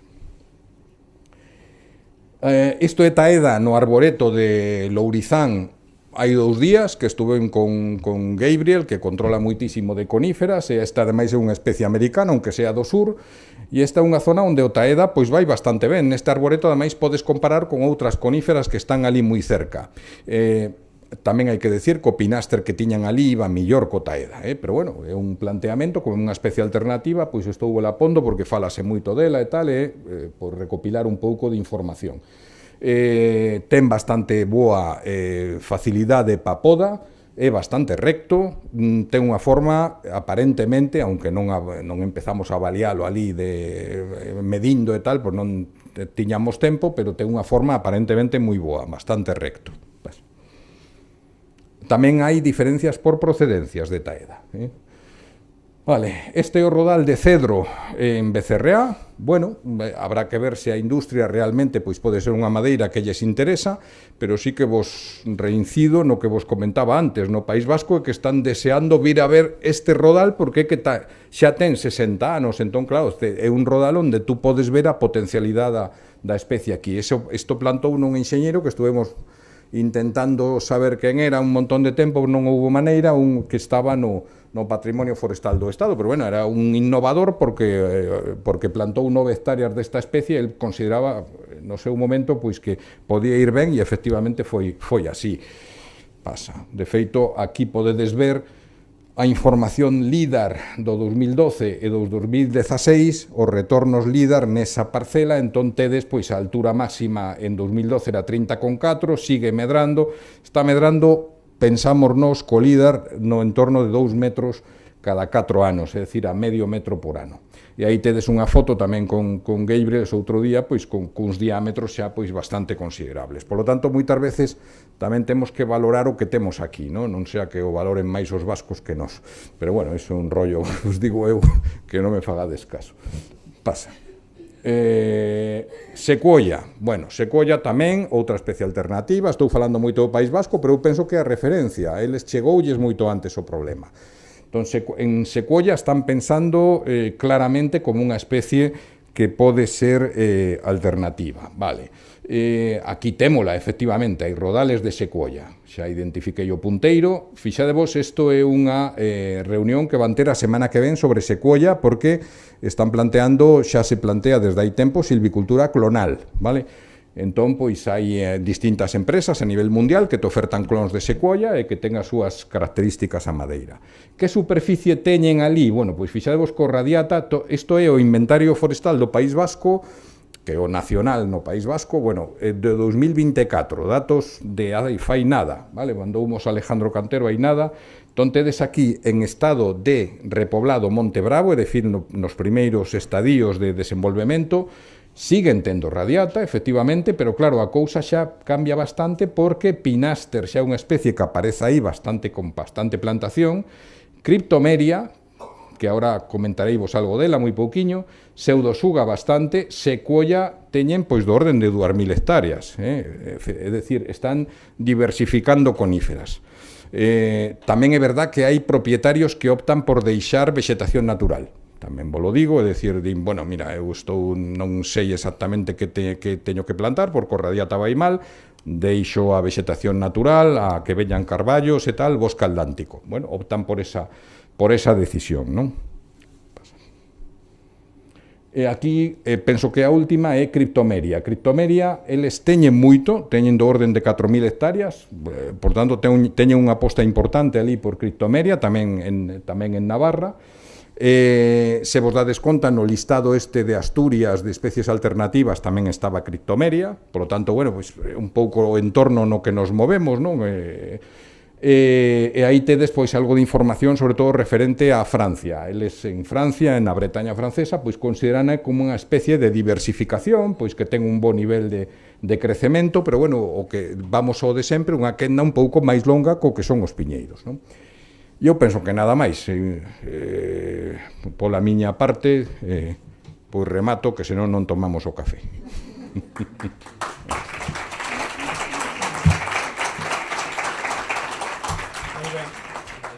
Moitas gracias, Roque, pola túa concisión e, ademais, moi ilustrativo de como está a situación no País Vasco alrededor. Efectivamente, vamos a ter 15 minutos moi contados para o café, non apuramos a naide, volvemos agora. Decirlles que, para algúns que vemos que están tomando fotografías isto se está emitindo en streaming, o sea que vai estar colgado no YouTube e poden consultalo cando queiran ali, non fai falta que tomen imaxes, bueno, fagan o que queiran, pero vamos.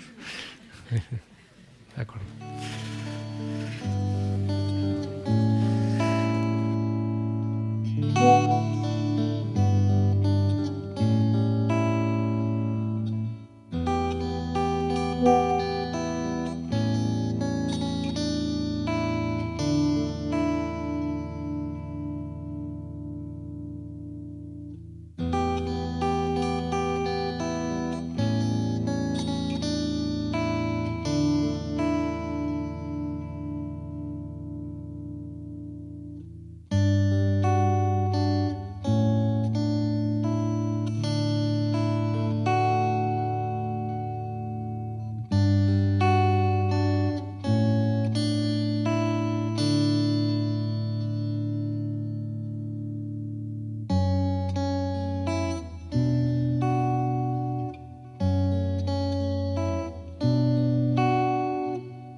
Sí,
nada, son 5 minutos. No, no. ¿Quieres que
Hay que ir recuperándose.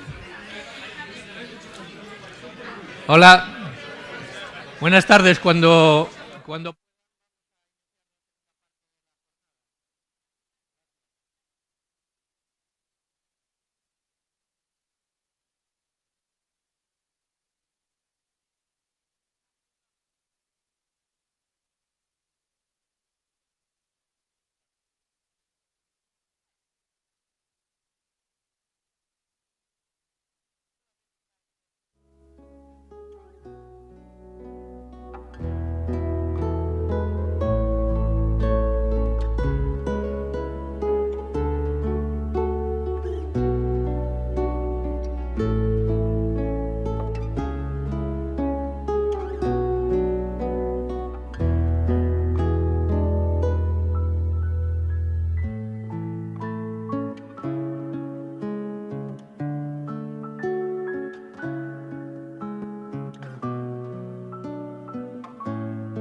Hola, hola, por favor, si pueden incorporarse ya, pues si han tomado el café.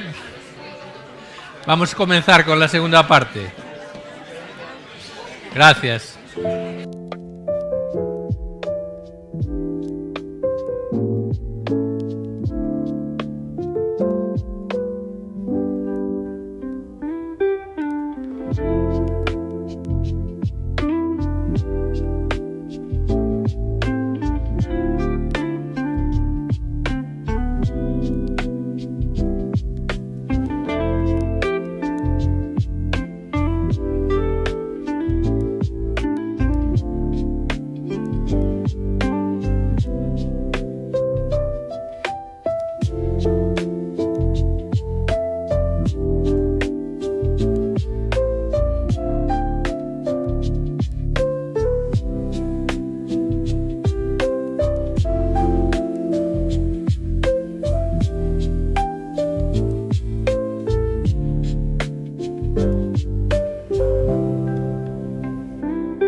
Bueno, aquí estamos de novo despois da interesante ponencia do catedrático do Campus Terra Roque Rodríguez Solleiro. Contamos connosco nesta outra mesa redonda sobre as potencialidades do sector forestal, pois con tres expertas en distintos ámbitos, como son Emma Romero, directora de Solucións Construtivas de Finsa, en Dolores Castro, a alcaldesa de Folgoso do Courel, Mari Carmen Galloso, a presidenta da patronal Lugo Madera, e a Laurentina Pilar Olor, da Enxeñería Tenzas. Entonces, sin máis dilación, lles vou a dar paso xa, empezamos por este lado. Veña, empezamos pola alcaldesa. Dolores, cando queiras. Pois moi ben, pensei que iba a ser a última, vou ser a primeira. Vamos alá. Bueno, pois, de costumbre chamame Lola, máis que nada porque, Dolores é a miña abola que ten 101 anos e calquera lle quita patriarcado. Entón, máis ben, Lola. Da igual, pero Lola. Comezar dando as gracias ao Progreso pola invitación e que estas actividades perduren no tempo, non? Que son moi importantes. Eu vou falar un pouquiño do Concello en xeral e un pouquiño do noso bosque máis importante. Hoxe, como non é o Día do Bosques, entón vamos a falar un pouquiño de todo eso. Somos un concello de 193 km cadrados, repartidos en 45 aldeas e con 96% do territorio en red de natura. Temos dúas figuras no territorio recoñecidas pola UNESCO, que é a Reserva da Biosfera Ribeira Sacra, Serras do Oribio e Courel, dende o ano 2021. Somos tamén Xeoparque Montañas do Courel, dende o ano 19, que está composto por 3 concellos, o Courel, Ribas do Sil e Quiroga, con aproximadamente 5.000 habitantes repartidos en 578 km cadrados. En todo ese territorio temos 2 oficinas de turismo, 7 centros de interpretación, unha estación científica, 26 miradoiros, puntos de observación, rutas de senderismo, rutas de fervenza, rutas de aldeas palezoicas, etc. Os fines dun xeoparque é revalorizar e preservar o patrimonio xeolóxico, o patrimonio cultural e os recursos naturales, como, por exemplo, o noso bosque máis importante, que é a Devesa da Rogueira.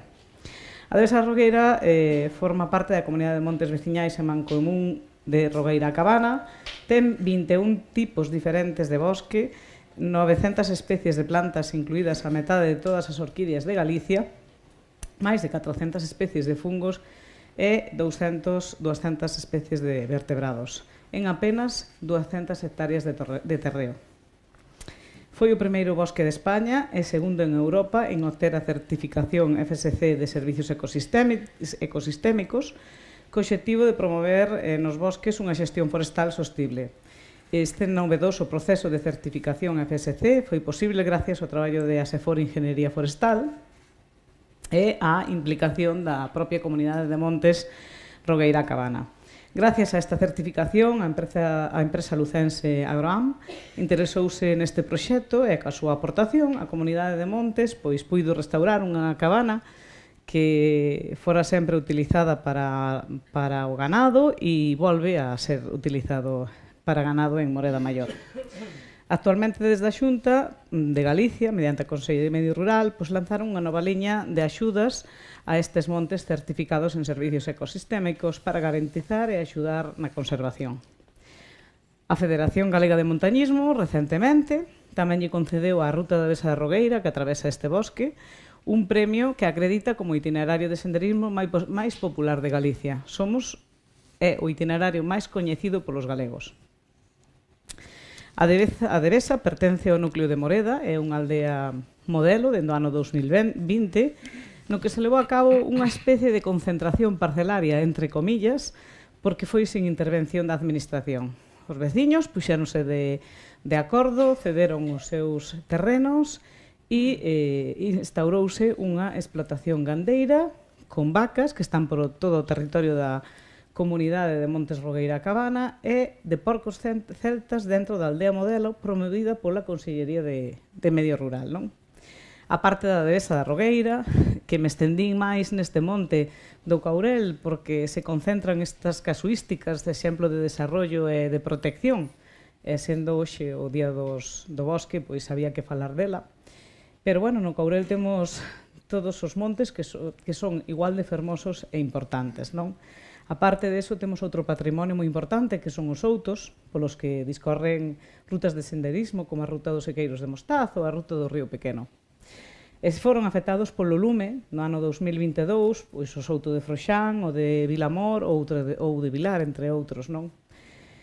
E xa entrando un pouco no tema dos incendios de xullo do 2022, xa que foron os máis grandes, extensos e agresivos de Galicia, arderon 11.000 hectáreas no Concello de Folgoso e unhas 14.000 no total, engadindo a Proba do Brollón, Quiroga e algo do Incio. O poder de rexeneración da natureza é brutal e a día de hoxe o territorio está moi recuperado. Foi moi importante a rápida reacción da Xunta de Galicia ante a catástrofe, sacando liñas de axuda por vías de urxencia para vivendas e outros sectores como os apicultores, gandeiros, as comunidades de montes, os cecores e a particulares, non? Con máis de 1,5 millón de euros. Ademais destas axudas inmediatas, a Xunta comezou os traballos para comercializar e sacar a madeira queimada do monte, arranxar as pistas e axudas directas ao propio Concello para manter limpas as cunetas e taxeas para protexer as aldeas de posibles riadas. Arranxáronse as pontes das rutas de turismo, miradoiros e os alumeados públicos, entre outras necesidades. Naquel momento, Inditex foi a primeira empresa en sumarse ao fondo público-privado que está impulsado pola Xunta de Galicia para previr e anticiparse aos incendios forestais.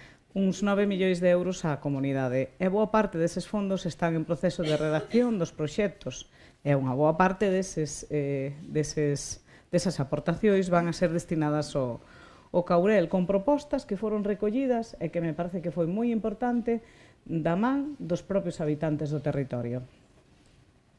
Son novas infraestructuras como depósitos de auga, arranxo de pistas, retirada e triturado da madeira non comercial para que non quede no monte, e iso creo que é moi importante nestes proxectos que se están facendo de rexeneración no Caurel, non? Pois ter en conta eso, que para que se vai a plantar en zonas que logo hai que pagar para sacar esa madeira que non se pode sacar do sitio para que non quede aí queimada no monte, porque non é comercial. E, bueno, pareceme que é moi importante pois ordenar todo isto para que todas estas plantacións e toda esta axuda a eses bosques que se crean eles solos pois podan rexerenarse, seguir adiante e que logo, pois, no seu momento, pois, en vez de ser un beneficio, sexa un problema. Restauraránse as vías de saca, plantacións de frondosas, creando e mellorando os bosques autóctonos, plantación de coníferas ordeadamente. Tamén se farán zoas de pasteiros e recuperación de soutos, sendo a actuación máis importante en Vilar. Vilar foi a aldea que quedou máis arrasada, todo o souto, ardeu o souto por completo, máis boa parte das vivendas daquela aldea, non? Entonces foi o máis afectado e en breve se van a comenzar a retirada da madeira e a preparación para plantar e recuperar os castiñeiros. Actuacións para axudar a restaurar e conservar a biodiversidade dos hábitats. En resumo, que todo isto demostra pois a capacidade de resiliencia dun municipio moi complicado pola súa orografía, dispersión xeográfica, poboación envellecida, e que foi asolado por o maior incendio de Galicia fai case 3 anos. Tratamos de sacar partido a recursos turísticos con esa brutal natureza e tratando que os nosos montes volvan a ser fermosos dunha maneira máis intelixente e sostible, implicando os habitantes do territorio coa participación e recollida de inquietudes para a elaboración das propostas como unha base de proxectos a levar a cabo, que me parece moi importante que se conte moito pois, cos habitantes do territorio e é unha maneira de ilos implicando e que vayan vendo que as cousas feitas en conxunto sempre saben moito máis rápido e moito máis ordenadas e moito mellor que se vamos todos individualmente. Iso está clarísimo e demostrado.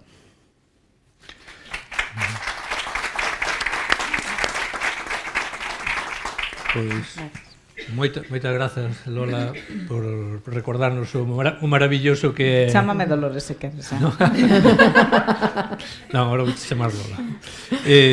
Gracias por recordarnos o maravilloso bosque que hai ali e todo o potencial que existe. Bueno, podremos seguir falando delo. Quizás, Pilar, que nos vas a contar ti?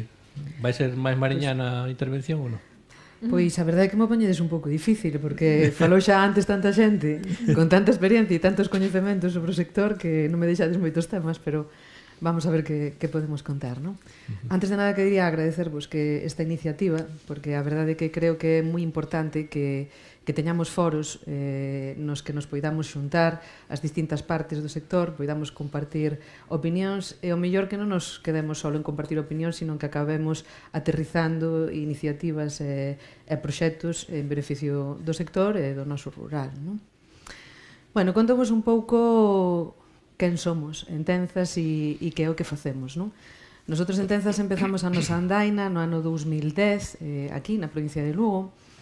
Empezamos realmente con un proxecto no que tiñamos claro que queríamos axudar ao sector forestal, queríamos prestar un servicio de consultoría, pero non só dende unha perspectiva puramente técnica, senón dende unha perspectiva máis global, que abarcara tamén aspectos legais e aspectos económicos, porque non debemos esquecer que dentro do sector, sobre todo dentro do ano 2012, pero xa antes, cada vez temos máis legislación, máis regulación, que xeran moitas veces dúbidas sobre a súa aplicación e demais. Entón, creamos un equipo multidisciplinar donde hai enxeñeros de montes, enxeñeros técnicos forestais, eu que son licenciada en Dereito e economistas, un pouco para, por unha parte, asesorar o propietario forestal na xestión das súas superficies e, por outra parte, para prestar servicios de certificación forestal, tanto PFC, FSC, como tamén SURE para biomasa, e tanto dende o ámbito da xestión forestal como dende o ámbito da cadea de custodia, non? Ao longo de todos estes anos que vimos traballando dentro do sector forestal, vemos que ten unha potencialidade tremenda, porque ten unha potencialidade tremenda e prestamos un montón de servicios á sociedade. Pero non nos estamos dando a valer, non nos estamos transmitindo posiblemente de maneira adecuada e a sociedade non é consciente de todo isto que estamos dentro do sector forestal facendo por eles, non? Entón, producimos madeira, producimos madeira de distinto tipo, madeira de calidade, madeira que non é de tanta calidade, producimos madeira para a industria do pino, producimos madeira para a industria papeleira, producimos madeira estructural, que despois tamén falará a miña compañera Beatriz. Pero non só producimos madeira, temos a capacidade de producir moito máis deso. E non só debemos producir pino e eucalipto, temos potencialidade tamén dentro do mundo da frondosa para producir duelas, pero tamén para outro tipo de cousas, porque tamén podemos aproveitar a savia para a industria farmacéutica ou para a industria agroalimentaria. Sería moi convinte que moitos dos montes, en vez de gastar tanto diñeiro en desbroces, fixéramos unha xestión forestal máis orientada ao mellor a esquemas silvopastorís, donde a produción madeireira é perfectamente compatible coa produción gandeira.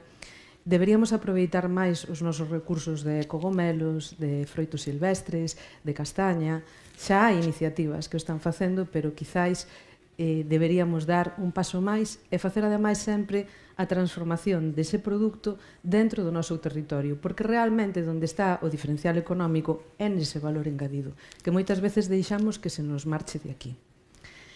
Entón, a nosa labor é un pouco intentar axudar ao propietario forestal a identificar todos esos recursos ou todas esas rendas que o seu monte lle pode proporcionar, tanto facendo unha adecuada xestión do monte.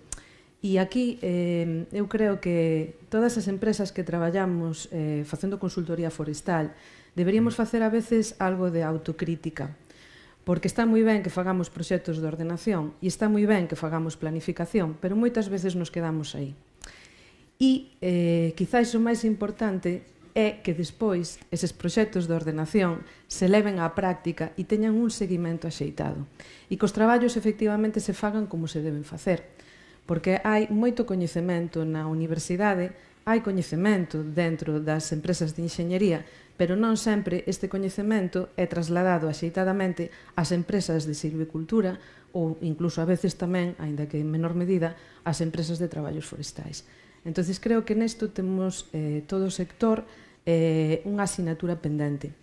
Neste sentido, nos levamos xa dende fai un par de anos intentando adaptar un pouco os nosos servicios a non só planificar, sino efectivamente a facer unha xestión efectiva, a facer un seguimento efectivo, tanto dos estados sanitarios das masas, porque un tratamento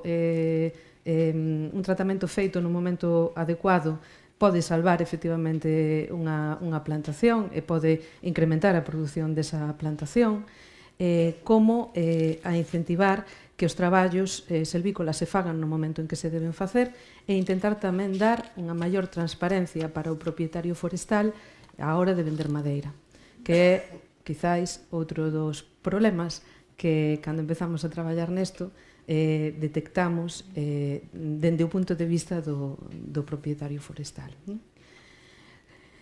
Hai moitos temas que se comentaron antes, vale?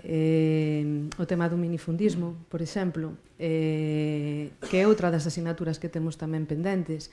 Creo que houve xa unha ponencia a primeira hora, perdón que cheguei tarde, sobre as agrupacións forestais de xestión conxunta, que poden ser efectivamente unha ferramenta axeitada, pero temos que ter claro que todos os que estamos no sector, dende os propietarios, a administración pública, as consultoras, os maderistas, a industria, en xeral, todos, temos que poñer o noso gran de area para que estas agrupacións sexan factibles. Por qué? Porque, por unha parte, temos unha parte importante de propietarios descoñecidos. E, por outra parte, a legislación que temos hoxe en día non facilita a identificación deses propietarios. Ao final, a maneira de poder facer esas agrupacións é ou ben porque haxa un apoio da administración pública que sí que ten acceso a datos de propietarios e demais, ou ben porque as empresas que realizan os aproveitamentos ou a industria no momento en que cortan teñen acceso a esa información e a coñecer a todas esas persoas. Entón, deberíamos un pouco entre todos os que traballamos no sector artellar mecanismos para que o propietario, que moitas veces descoñece todo o que nosotros estamos facendo aquí, sexa consciente, por unha parte, da rentabilidade que está perdendo e por outra parte, de que ten fórmulas que, sin ser un profesional do sector, lle permiten ter explotada adecuadamente a súa superficie e xerar, efectivamente, ingresos de maneira cómoda para el. Vale? E as consultoras forestais neste punto tamén teríamos moito que aportar. Fora disto, e fora do tema de madeira, que xa comentei antes, non podemos tampouco perder de vista outro tipo de ingresos, como poden ser o CO2, do que se vai a falar, creo que a continuación, e tamén a venta de servicios ecosistémicos, que son, digamos, que unha serie de aspectos que se están desenrolando nos últimos anos e que lle van a permitir aos propietarios e ao sector obter unha serie de ingresos extra sin perder productividade na produción típica, digamos, que teñen asociada ás súas superficies, que é o pino e o eucalipto ou a frondosa en determinados casos. Ou seja, que, resumindo, temos unha potencialidade tremenda, hai a posibilidade para moita xente de desenrolar a súa vida profesional e empresarial dentro do sector forestal, madeireiros, industria do pino, industria do eucalipto, consultores, non só enxeñeiros de montes, enxeñeiros técnicos forestais, sino tamén abogados, economistas. Temos a posibilidade de desenrolar moitas actividades artesanais, temos unha pata moi importante no tema do turismo, ou seja, temos unhas potencialidades tremendas. As ameazas, por unha parte, o minifundismo, por outra parte, os problemas sanitarios que estamos a ver e que comentamos antes que se están a producir, e por outra parte, eu creo que a veces o individualismo que temos todos e cada un de nós, incluso dentro do sector. Eu creo que se todos nos xuntamos, efectivamente, poderíamos conseguir moitas máis cousas, porque A ameaza non a temos internamente, a ameaza temola fora de aquí, porque nosotros somos pequenos peixiños nun grande océano. Pois hasta aquí a miña intervención.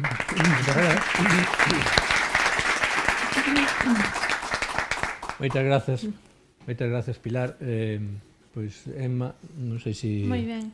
Traía unhas imaxes, non sei se as poden proxectar para acompañar o que vou contar. Eu traballo no eido da construción con madeira en Finsa, levo xa 20 anos, o sea que do sector forestal o que sei é o que escoito de oídas. Tamén é verdad que veño do sector da arquitectura e para formarme tiven que vir a Lugo en temas de madeira estructural, o sea que sempre é un lugar que acolle moi ben os que non somos de aquí, non? Hoxe quería compartir con vos o impacto que está tendo xa o piñeiro na cadea de valor da construción con madeira. Básicamente, e a nivel global, estás introducindo de novo a madeira na construción, principalmente pola crise do clima, hai que mitigar o carbono atmosférico, pero ven acompañado de forte innovación tecnolóxica, tanto nos procesos de construir como nos produtos que se poden facer a partir de madeira, e, por outra parte, porque toca afrontar a densidade. É certo que nunha comunidade como a nosa, que demográficamente non é está como está, pero tamén falta vivenda tamén no noso contexto, e a madeira pode axudar a que se construa de forma máis rápida e máis sostible. Como vos decía, cando falamos de mitigar o carbono atmosférico, a min gustame utilizar esta pirámide, non? Porque de forma moi sinxela para todos aqueles que participan da cadea da construción, proyectando edificios ou tomando decisión sobre con que materiais se construe, cando podes escoller, sempre na base está a madeira, non? A madeira e, obviamente, todos os materiais biobasados.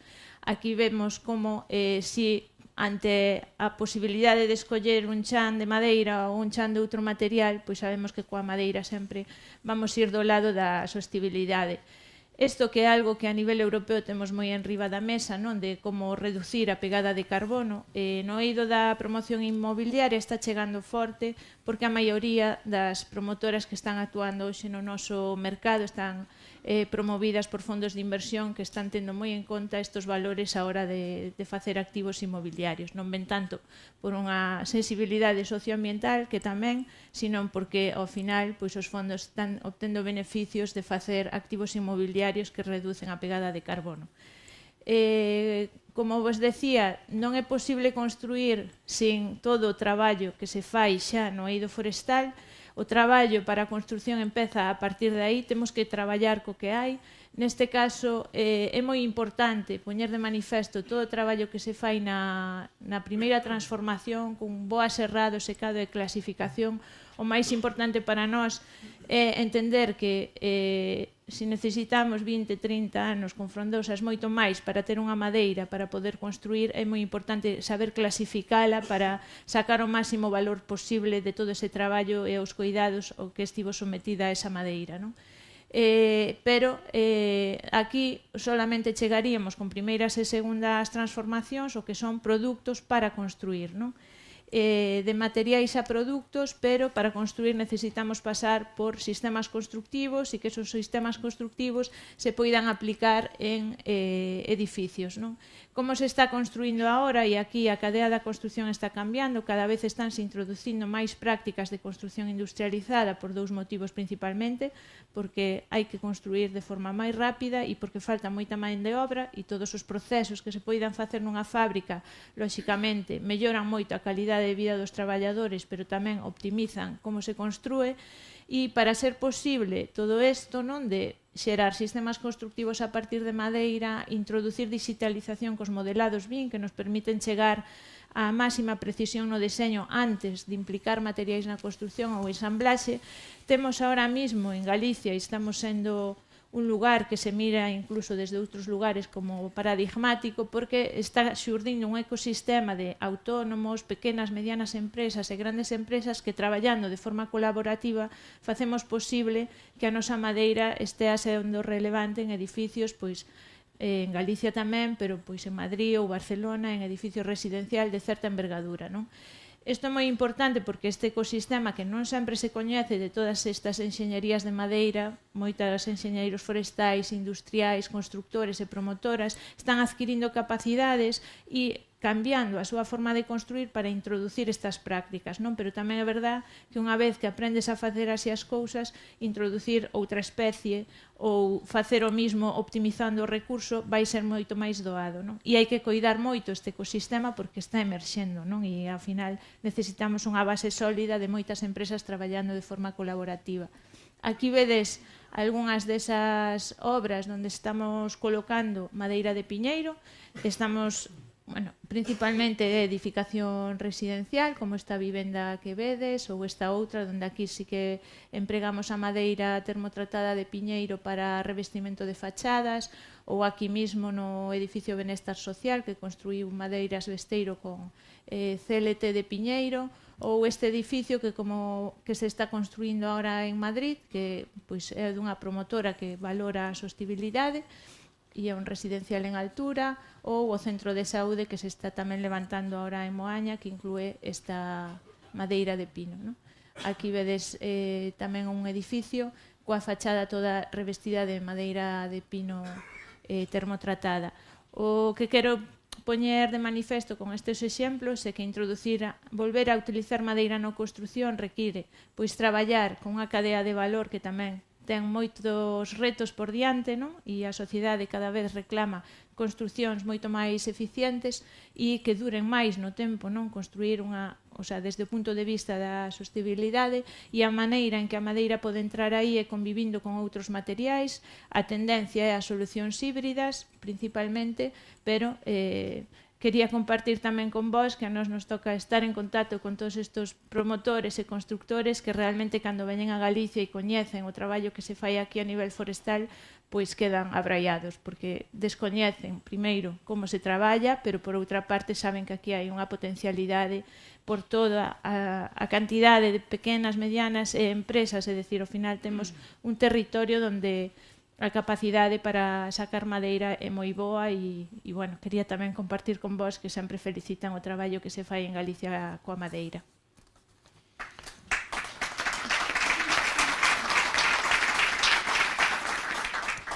Bueno, moitas gracias. Ahora a intervención Mari Carmen Galloso, que é a presidenta de Lugo Madera, representante importante da industria. Moi ben, bos días a todos e a todas. Reiterar os agradecimientos e as felicitacións a El Progreso por este evento e por facernos partícipes del. Ao largo de toda esta mañá se fala moito dos novos retos que temos, non? Desas debilidades e amenazas que están xurdindo. E eu agora, digamos, por resumir un pouco, vou a falar en positivo, é dicir, vou a falar do que é o noso sector aquí na provincia, en Galicia, do que representamos, e que eso nos vai axudar a reflexionar para que entre todo o sector sexamos capaces de poñerlle solucións a todos eses retos, amenazas, debilidades que nos están xurdindo, vale? Que poden ser unha ventana de oportunidade, non? Para seguir mellorando dentro do sector. Esta mesa se chama eso, as potencialidades do noso sector. Nos somos estratégicos, somos potenciais dentro do sector e somos claves para transformar o noso rural xunto co resto de sectores, actividades do sector primario en Galicia, ca agricultura e ca ganadería. Entonces, que somos? Somos mitigadores do cambio climático. Podemos decir que somos captadores e reféns, os nosos bosques captan CO2, logo na seguinte charla nos explicarán un pouco todo o tema do CO2, que é un aspecto crucial. Distribuímos riqueza no rural, contribuímos a frenar o despoboamento e o abandono do que tanto se falou hoxe ao largo da mañá. Ademais, o noso sector nos últimos anos, nas últimas décadas, avanzou moito na súa tecnoloxía, na súa tecnificación. Temos industrias con grandes tecnoloxías, maquinaria forestal moi tecnificada. Ademais, aportamos novos produtos sostibles ao mercado, como ben acaba de falar a compañeira, e se pon de manifesto aquí na nosa capital de Lugo, con edificios pioneiros en construción en madeira, e nos nombran de forma habitual como referentes en construción en madeira, con 2 edificios íntegramente estructuralmente en madeira. Galicia, a nivel europeo, somos a 9ª potencia forestal europea. Ademais, podemos decir que dentro de España, do noso territorio español, aproveitamos e somos, digamos, provedores do 50% da madeira que se transforma. E facturamos 9 millóns de cortamos máis de 9 millóns de metros cúbicos e Lugo representa o 25% do total nacional. Entonces, digamos que somos un gran sector. Sempre dicimos nos diferentes foros que podemos sentirnos orgullosos. Traballamos ao máximo nivel e mellorando día a día. E como remarcar esas potencialidades e enumeralas, digamos que podemos considerarnos esenciais, somos ecolóxicos, somos renovables, innovadores, somos resilientes, somos capaces de adaptarnos a novos retos, non? Como temos que facer de forma constante, somos productivos, somos diversos, somos internacionalmente recoñecidos, xeramos produtos sostenibles e madeira de calidade. Polo tanto, eu creo que temos un sector cheo de oportunidades. Todos os que falamos ao largo da mañá vemos como un sector para sentirnos orgullosos e temos que seguir traballando nelo.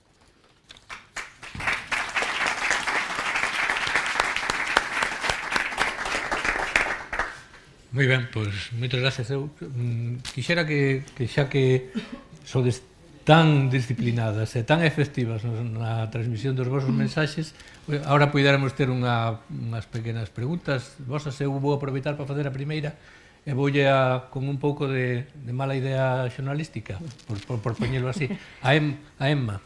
Por que cando vou ás praias vexo tan desfeitos os paseos marítimos de acceso feitos con madeira tratada ao cabo dos anos, e que se manteñen tan mal, dan tan mal exemplo que tiran para atrás a hora de eso.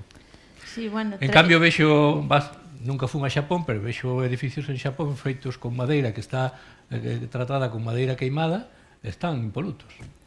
Sí, é verdade. Nos falta camiño ou que? No, ao final ten que ver coa cultura do mantemento, non? Construir con madeira require coñecer ben o material, onde se pode usar e como, e diseñar de forma constructiva para que perdure no tempo, non? Entonces, ao final ten máis que ver con como se licitan as obras, ao mellor, non? De que, pois, puntualmente faz unha inversión e despois te olvidas dela, porque, bueno, como calquera inversión, non? Hai que velar que se manteña no tempo. Moi ben.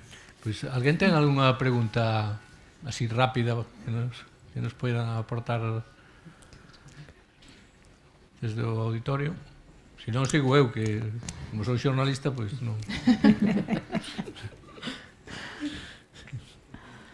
O tema do relevo xeneracional, vosotros como vedes? Supoño que Lola, desde un municipio como Courel, desde aquela zona o verá un pouco distinto ao que o ve aquí desde a cidade, non sei, ou igual. Pois seguramente, a verdade é que a mí me acaban de decir que non hai traballadores para nada, nin para as máquinas, nin para cousas imprescindibles do sector, o sea, nin tan siquiera a veces para hai máquinas paradas con todo isto.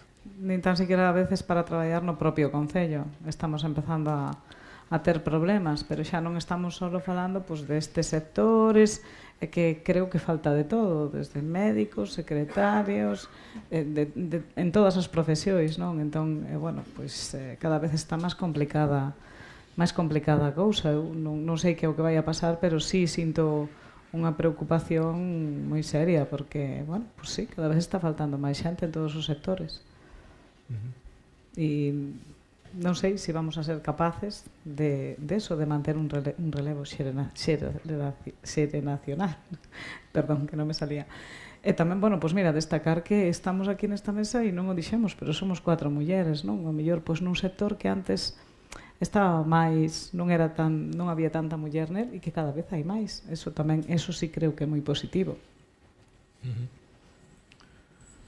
Eu creo que a problemática da falta de persoal é algo transversal, quero dicir que afecta realmente a todos os sectores, non é algo exclusivo do noso sector. Pero bueno, hai que ser conscientes que a natalidade descendeu moitísimo, O problema quizáis se ve máis nas zonas rurais, lóxicamente, porque levamos xa moitos anos de éxodo do campo ás cidades. Parecía que a pandemia podería ser un revulsivo desto e que podría cambiar un pouco a tendencia, pero non teño claro polo momento que isto efectivamente sexa así, a pesar de que o rural efectivamente sí ofrece moitas oportunidades, non? O que ocorre que, unha vez máis, creo que non se está trasladando, non se está vendo no conxunto da cidadanía. Para os nosos industriais, que hai moita representación aquí das empresas asociadas e do sector, hai unha preocupación xa de fai un tempo atrás que vai en crecemento. Hai falta de man de obra e tamén hai falta de man de obra cualificada. É un sector que, a pesar dos avances tecnolóxicos que sufriron nos últimos anos en positivo, pois aínda así non hai xente, non é un sector que se fixera atractivo nos últimos tempos para atraer talento. Nós desde Lugo Madera se leva traballado desde fai un tempo en captar talento, en atraer xente nova ao sector, e traballamos moito tamén na formación, en divulgar que é o noso sector, en que traballamos.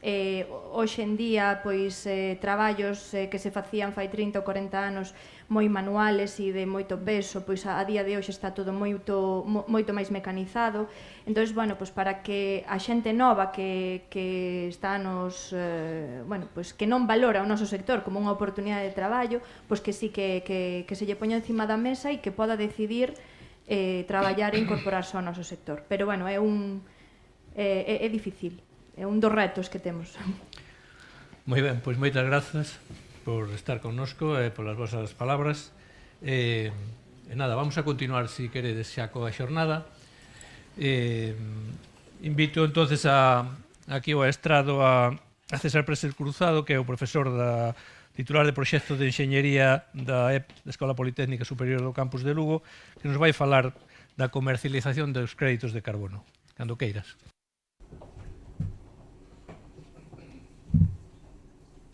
Bueno, buenos días.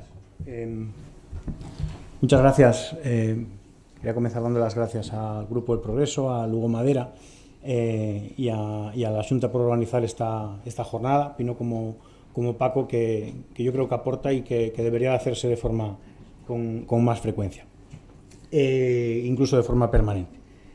Yo os voy a hablar sobre los créditos de carbono. Es un tema que genera bastante expectativas, porque el carbono es el primer servicio ecosistémico que se paga al propietario. Se generan muchos servicios ecosistémicos en los bosques, pero el carbono es el primero, ¿no?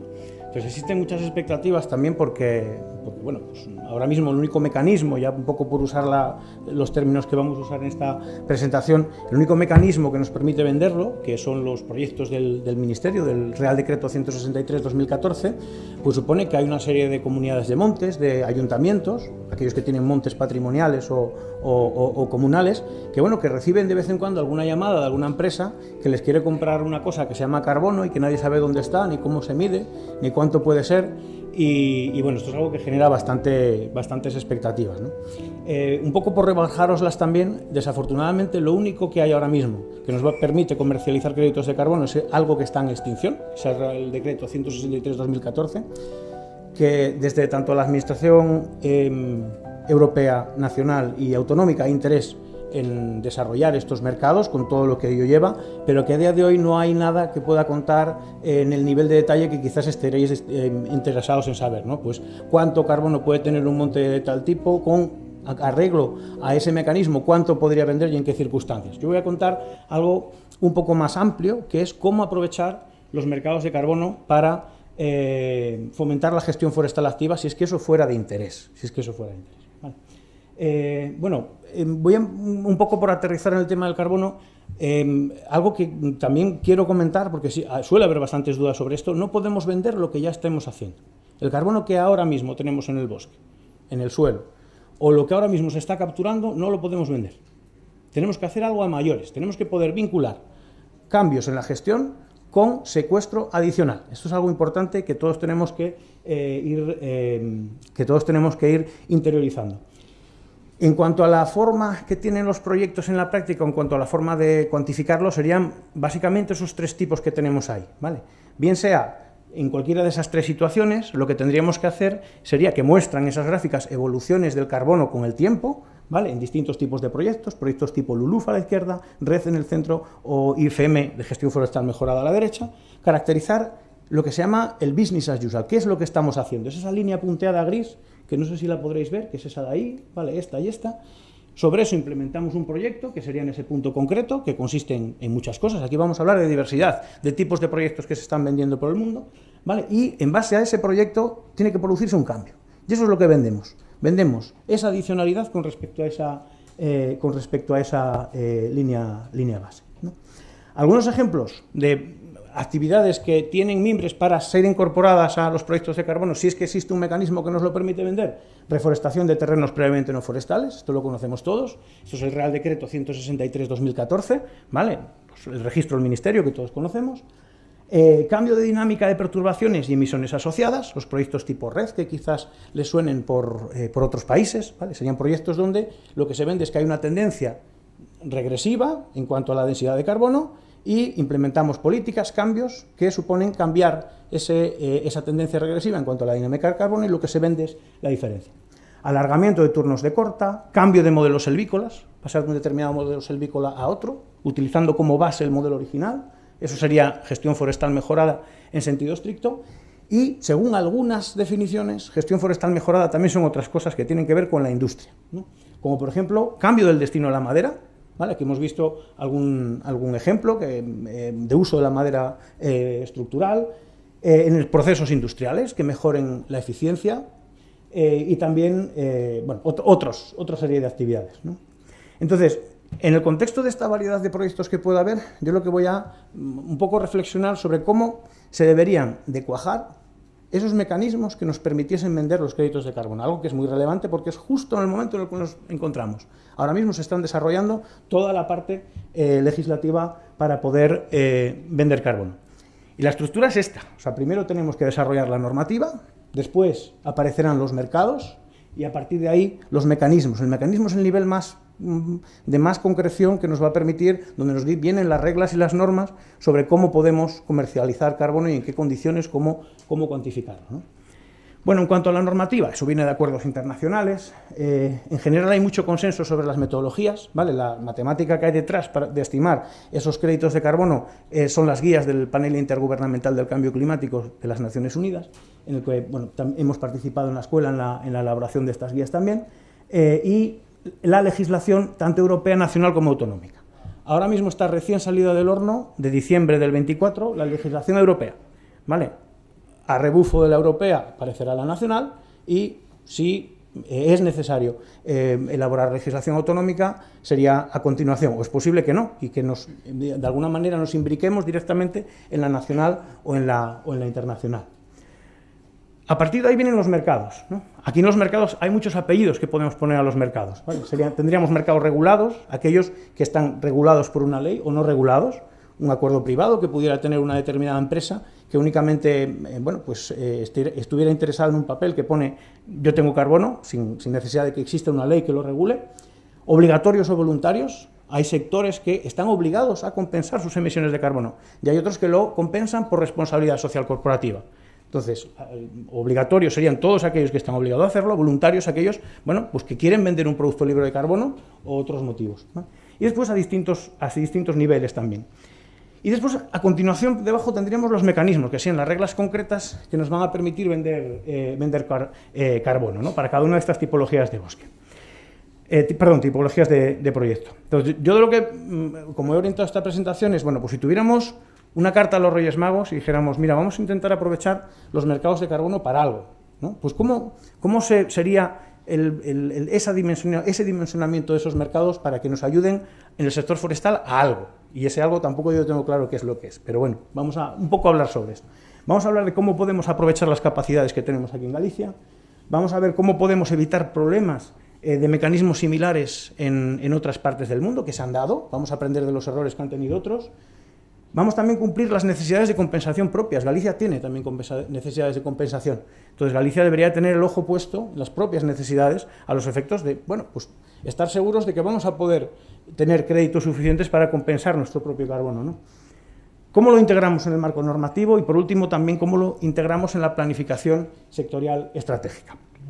Vamos a empezar por los problemas observados en mecanismos similares. Esto es, bueno, pues una colección de notas de prensa, prensa, en este caso extranjera, donde se muestran, bueno, pues, informaciones sobre mecanismos que no han funcionado bien, vamos a decirlo en términos genéricos, ¿no? Entonces, lo que deberíamos hacer antes de diseñar absolutamente nada debería de ser, pues, evaluar en detalle todos estos mecanismos, qué es lo que no ha funcionado, ¿vale?, para que esos problemas no se repitan aquí. Esos problemas, pues, han tenido que ver con la discrecionalidad metodológica, con elementos como objetividad, transparencia, verificidad, fugas de carbono y también doble contabilidad de carbono. Entonces, el objetivo en este caso sería no repetir errores. Aquí no voy a entrar más en detalle. Bien, otro de los elementos que se debería tener en cuenta a la hora de dimensionar esto sería el cumplimiento de las necesidades de compensación propias, ¿vale? Y aquí voy a hacer simplemente una reflexión porque no sé cuáles son las necesidades de compensación propias. Esto es un elemento que incorporaron los profesores María Loureiro y Luis Díaz Valteiro en el curso que organizó Xavier Bruña hace unos años sobre captura de carbono, que a mí me resultó muy interesante, que es el ejemplo de Nueva Zelanda, ¿no? Entonces, desde hace ya unos años hemos venido sabiendo que los dos próximos sectores que van a estar obligados a compensar sus emisiones de carbono son la agricultura y la aviación civil, ¿vale? A la izquierda tienen una nota de prensa sobre la aviación civil. En el año 26 van a tener que compensar sus créditos de carbono. Para el caso de la agricultura, no.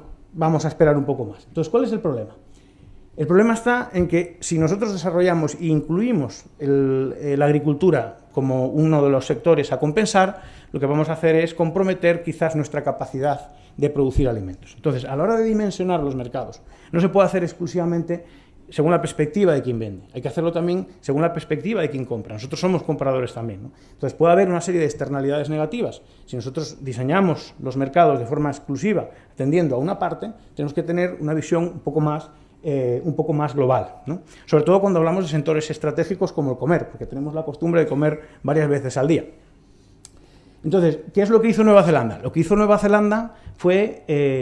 Nueva Zelanda es muy parecido a Galicia tanto en su sector ganadero como en su sector forestal, ¿no? Entonces, lo que hicieron fue dar una solución integral a esto. Cuando crearon sus propios mercados de carbono, lo que hicieron fue tener en cuenta que tienen un sector primario que es muy importante, un sector ganadero, lácteo, y que las eventuales necesidades que pudiera tener ese sector tienen que intentar poder cubrirse con los créditos propios, para que esas personas no tengan que ir al exterior a competir seguramente a unos precios bastante mayores y un mercado bastante más difícil.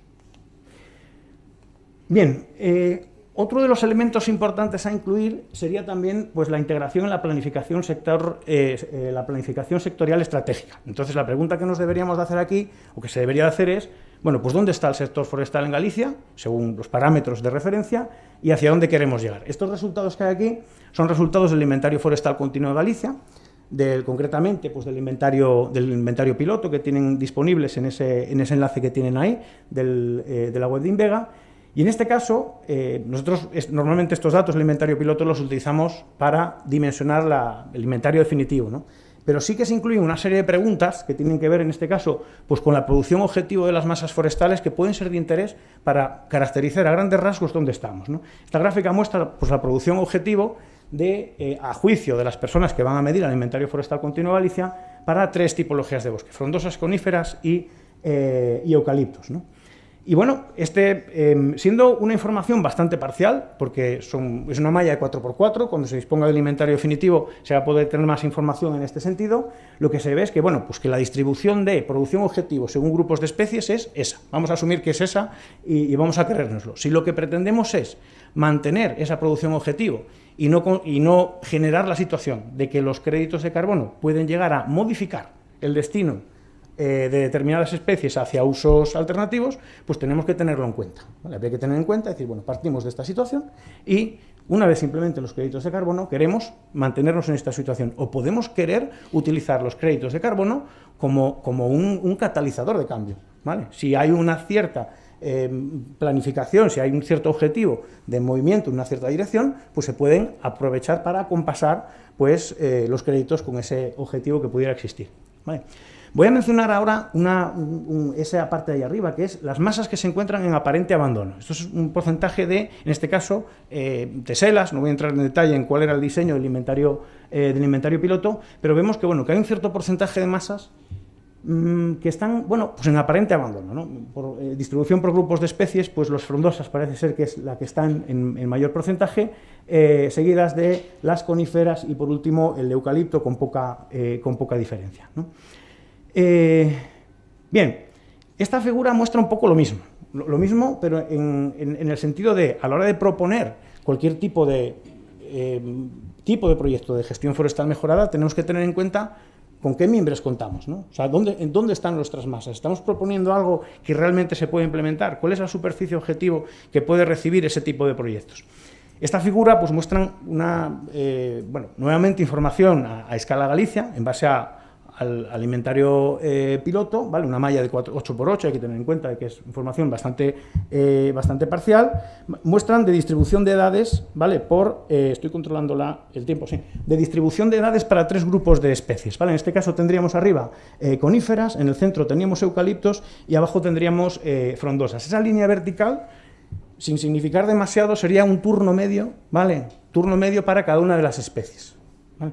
Entonces tendríamos que en eucalipto el turno medio máximo, que no es medio, es bastante más alargado, el turno medio serían 20 años, entonces lo que vemos es que nos dejamos a la derecha bastante superficie, bastantes teselas que están muy pasadas de turno, ¿vale? Para el caso de coníferas, lo que vemos es que, bueno, que teniendo en cuenta que Pinaster y Radiata tienen turnos medios bastante más cortos que silvestre, bueno, pues ese valor de 60 años lo que nos diría sería que, bueno, que a la derecha, para el caso de las especies que tienen turnos más largos, que tampoco tenemos muchas masas pasadas de turno, dijéramos, ¿no?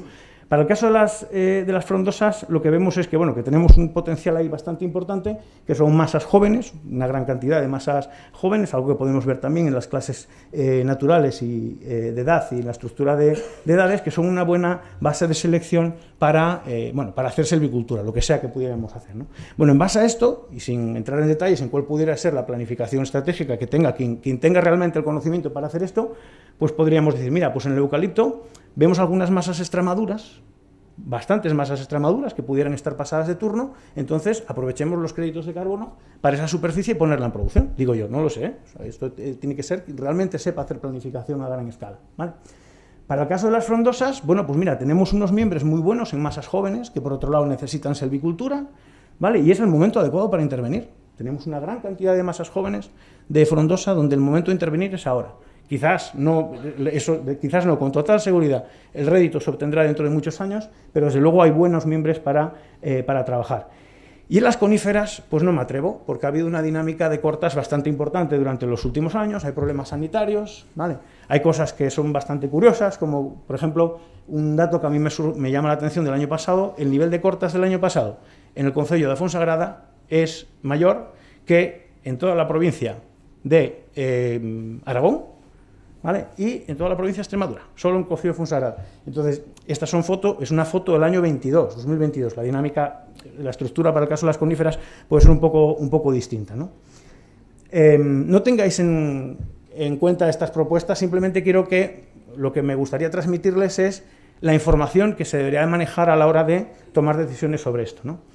Y la última diapositiva en este sentido tiene que ver con los tratamientos olvícolas que se están haciendo, ¿vale? Ahora mismo, que se hacían en el año 22 sobre las masas forestales en estos 3 grupos de especies, y a la derecha la percepción de necesidad de tratamiento. Una cosa es lo que se está haciendo y otra cosa es, a juicio de las personas que median, pues cuáles son las necesidades que tenían, ¿no? Entonces, en base a esto lo que vemos es que, bueno, que hay una gran cantidad de masas que no hay evidencias de tratamiento, ¿vale? También hay otra serie de ellas donde, bueno, sí que efectivamente se manifiesta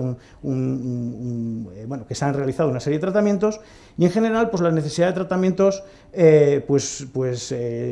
sí, hombre, sí hay necesidades de tratamientos que se proponen, ¿vale? Pero en general, pues se ve que hay una cantidad de masas bastante grande donde no hay ninguna propuesta de tratamientos, entonces a juicios de las personas que están haciendo gestión que están haciendo el inventario, pues la gestión es adecuada. En este caso, pues eucaliptos, donde hay una mayor intensidad de gestión, seguida bueno, en este caso, para frondosas.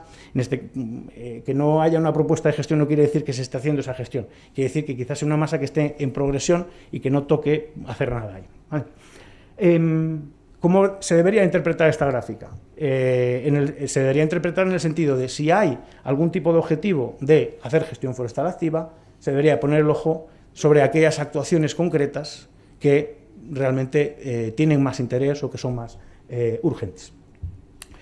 Bien, otra de las patas de esta silla es la integración en la normativa existente. Esta es la normativa que justo acaba de salir del horno, ¿vale? Que es el reglamento del marco de certificación de la Unión para absorciones permanentes, carbonocultura, y almacenamiento de carbono en productos. Esto justo acaba de salir del horno, es de diciembre del 24.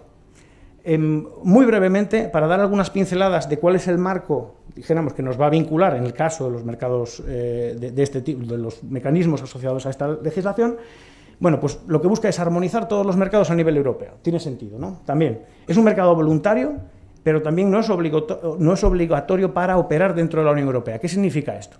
Que si hay algún tipo de actuación que queda fuera de aquí, se puede proponer desde los Estados miembros o desde las regiones para complementarlo, ¿vale? Este es el marco común y la idea es armonizar, pero si hay algo que se queda fuera, se pueden proponer cosas, ¿vale?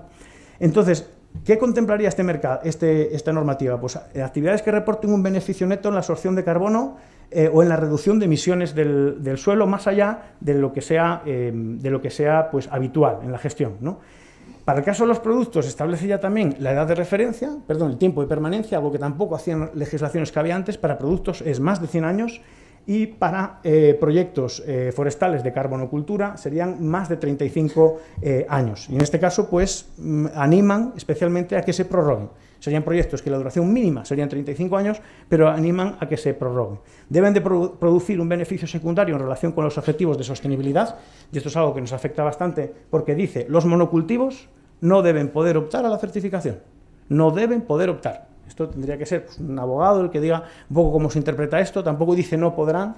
Yo lo entiendo en el sentido de que no quieren que haya cambios a monocultivos, ¿vale? Y de querer establecer mecanismos específicos de monocultivos, pues podrían hacerse de forma paralela o complementaria a este mecanismo.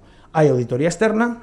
Esa auditoría externa establece la periodicidad de 5 años, lo cual es nuevo también en la normativa, y hace una evaluación en 2 pasos. Lo nuevo de esta evaluación, para aquellos de ustedes que estén familiarizados con el Real Decreto 163/2014, establece que hay que tener en cuenta también las emisiones de la maquinaria que trabaja, ciclo de vida. O sea, ya no solo evaluamos lo que ocurre en monte, sino aquellas operaciones que tengan que ver con el aprovechamiento de la madera, hay que considerarlas dentro del análisis.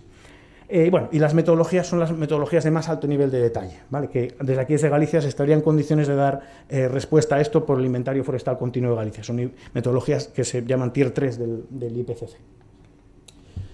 Y ya por último, por finalizar, bueno, pues ¿y cuál es la potencialidad del medio forestal en Galicia? Pues es muy alto, muy alto. El resumen es altísimo. Vale, vamos a pasar ahora un poco por encima, pero las condiciones de crecimiento de Galicia son muy buenas. Esa es la razón por la cual grandes corporaciones europeas tienen la vista puesta en Galicia, porque las condiciones aquí de crecimiento son muy interesantes, y estos son, pues, unas simulaciones que hemos hecho en base a una publicación que realizamos sobre unos modelos de proceso para estimar carbono junto con una universidad holandesa, el profesor Roque y yo mismo. Bueno, estas serían las simulaciones para el caso de biomasa, productos y, bueno, un poco resumiendo aquí, por quedarse con algún valor, ¿no? Que de qué orden de magnitud podríamos estar hablando de mecanismos que tengan que ver, por ejemplo, con productos, mecanismos que tengan que ver, por ejemplo, con cambios de modelos silvícolas, mecanismos que tengan que ver, por ejemplo, con el uso energético de la biomasa. Sí, muy brevemente, ¿vale? Lo que tenemos aquí son simulaciones hechas para 2 especies de las que se contemplan en ese artículo. No incluimos ninguna frondosa porque desafortunadamente en su momento no disponíamos de los modelos suficientes para hacerlo. Pinus radiata y Eucalyptus nitens, una calidad de estación media. Una calidad de estación media son 18 metros de altura dominante para Pinus radiata, 14 para nitens y una densidad inicial de 1.400 pies por hectárea, ¿no? En base a estas simulaciones lo que hacemos es, bueno, pues para estas calidades considerar 2 modelos silvícolas, una alternativa A, que sería PR1, ¿vale? Que sería para madera de trituración. Asumo que todos conocen los modelos silvícolas de la Xunta. Y la alternativa B, que sería PR2 para madera con claras, son esquemas con claras, ¿vale? Lo mismo que eucalipto nitens. Este modelo silvícola es testimonial, o sea, puede haber nada. Yo conozco una parcela en Labios que está en eucalipto nitens con clara, debe ser la única que queda, ¿vale? Entonces esto es algo que podría haberme ahorrado esa línea. Y aquí tenemos pues, los valores en términos de toneladas de CO2 equivalente al año, en este caso, ¿vale? Lo que acumulamos en la biomasa, eso es una referencia, ¿vale? Esto sería lo que podríamos vender con el Real Decreto 163/2014. Esto multiplicado por el turno, siempre más de 30 años, y por los 25 euros tonelada, que debe estar ahora mismo, pues sería lo que daría, dijéramos, el beneficio que se obtendría en base a los créditos de carbono. Simplemente a efectos comparativos, aquí en estas columnas tienen, bueno, en productos, ¿vale? El orden de magnitud de los productos con la realidad del año 2012 estaría en este orden de magnitud. A día de hoy sería mucho mayor, ¿vale? Lo que nos acaba de comentar Emma, ¿vale? De aumento del uso de la madera estructural, lo que supone es que si nosotros actualizásemos los datos del modelo, que es muy complejo actualizar, estos valores serían, yo estimo que del orden de 2-3 veces mayor, ¿vale? Hemos usado los datos de la publicación a efectos de comparación. En bioenergía, esto considera únicamente restos de corta y aquellas partes del proceso, ¿vale? Aquellos subproductos dentro del proceso industrial que se aprovechan energéticamente, tendríamos un valor de este orden de magnitud, ¿vale? Como pueden ver, es un valor muy alto, ¿vale? ¿De dónde viene este valor tan alto de la bioenergía? Porque tiene una capacidad de mitigación muy grande, la bioenergía. Un megavatio de energía en base a biomasa, por ejemplo térmica, está dejando de emitir gasoil. Si nosotros consumimos el calor directamente de la biomasa, ¿vale? Con la electricidad hay pérdidas y tal, pero vamos a asumir térmica, ¿no? O sea, ese calor que estamos obteniendo en base a la biomasa no lo estamos emitiendo de gasoil, no lo estamos emitiendo de carbón.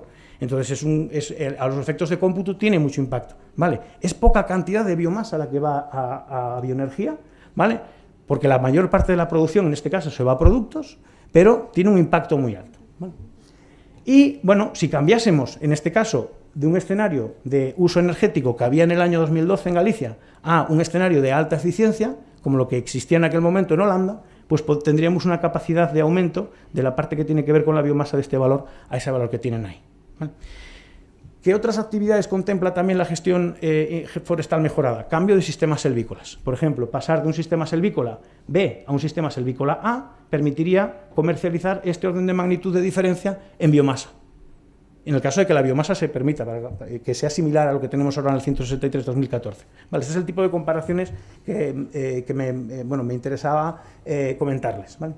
Las posibilidades de comparación son infinitas, o sea, vamos a ir siempre detrás del mecanismo. Primero el mecanismo, y una vez venga el mecanismo, tocará el trabajo de hacer simulaciones y optimización para ver cuál es lo óptimo. Vale, comentarios finales, ya para terminar. Los mercados de carbono van a suponer un cambio en aspectos importantes de la gestión forestal a todas las escalas, y el nivel de cambio dependerá del grado de implementación de los mercados. O sea, si realmente el mercado es exitoso y esto se aplica, ¿vale? El cambio será grande.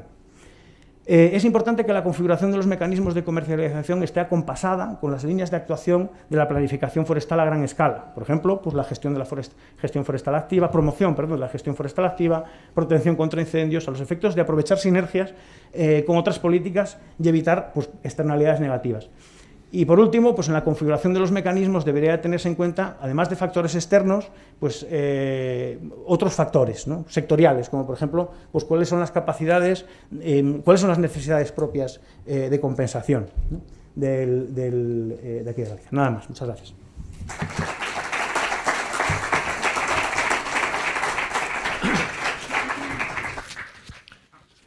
Muy bien. Muchas gracias, César, por tu interesante ponencia. Evidentemente, creo que implica que vamos a tener un cambio de mentalidad en la relación con nuestros bosques.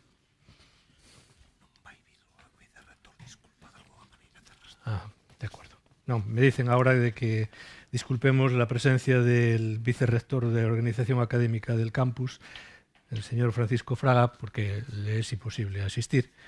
En todo caso, tenemos con nosotros Está connosco José Luis Chan, director xeral de Planificación de Ordenación Forestal, que nos vai a falar de algo que xa nos introduciron aquí os primeiros ponentes, como son as agrupacións forestais de xestión conxunta e a necesidade de superar o minifundismo á hora de aproveitamento do monte. Cando vostede queira.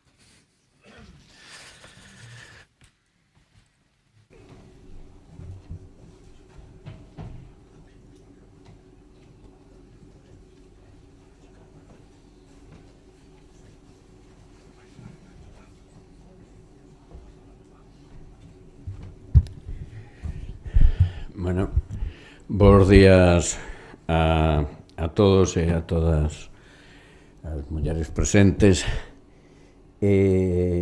Vou tratar de reducir un pouco para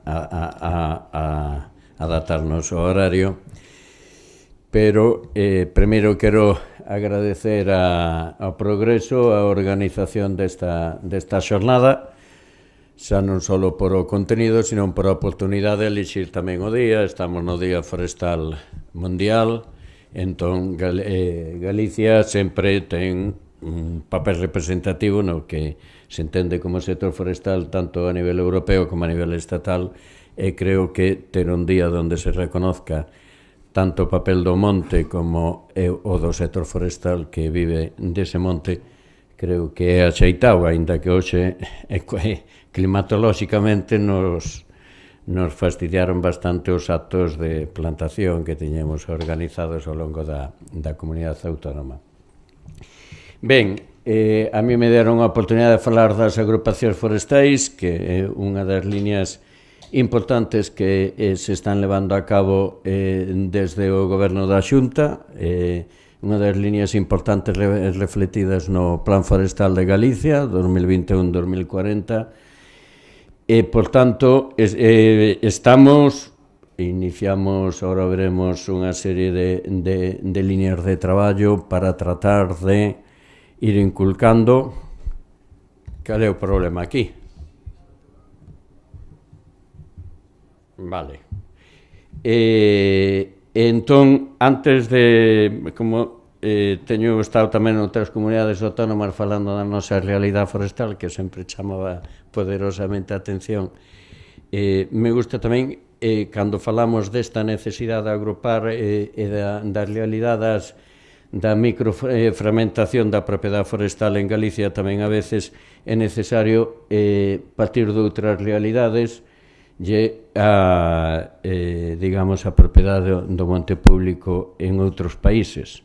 É dicir, isto está sacado do ano 2005, pode ter unha certa inexactitud, pero reflite como a propiedade pública en outros países ten unha porcentaxe moi importante, incluso a nivel de España a propiedade pública está en torno a un 35% da superficie forestal.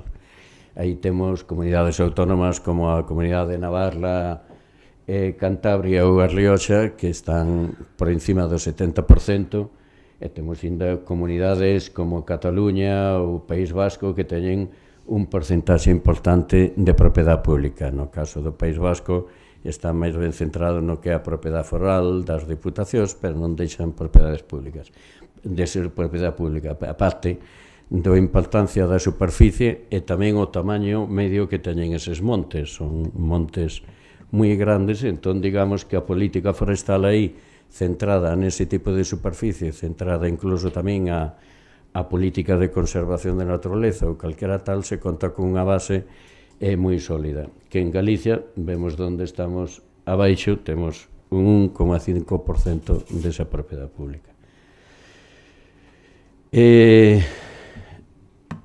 Claro, todos sabemos que temos unhas 680.000 hectáreas de monte veciñal e mancomún, que é unha propiedade privada colectiva de naturaleza xermánica, moi típica de Galicia, que ten un tamaño medio de 250 hectáreas, que, bueno, supón un tamaño bastante xitao para realizar prácticas de xestión forestal un pouco según os parámetros que cada vez se nos van impoñendo.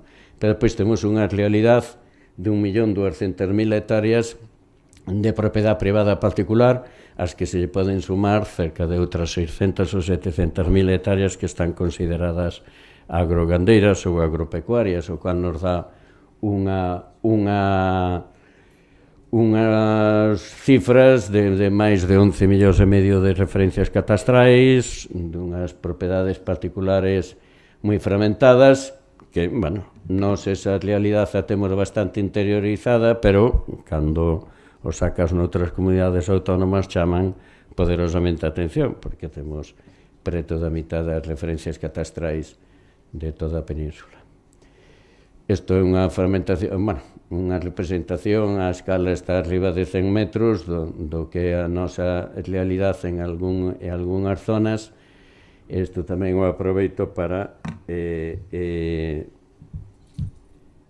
explicar tamén a complexidade que ten esta línea de actuación que estamos desenvolvendo como o Inventario Forestal Continuo de Galicia.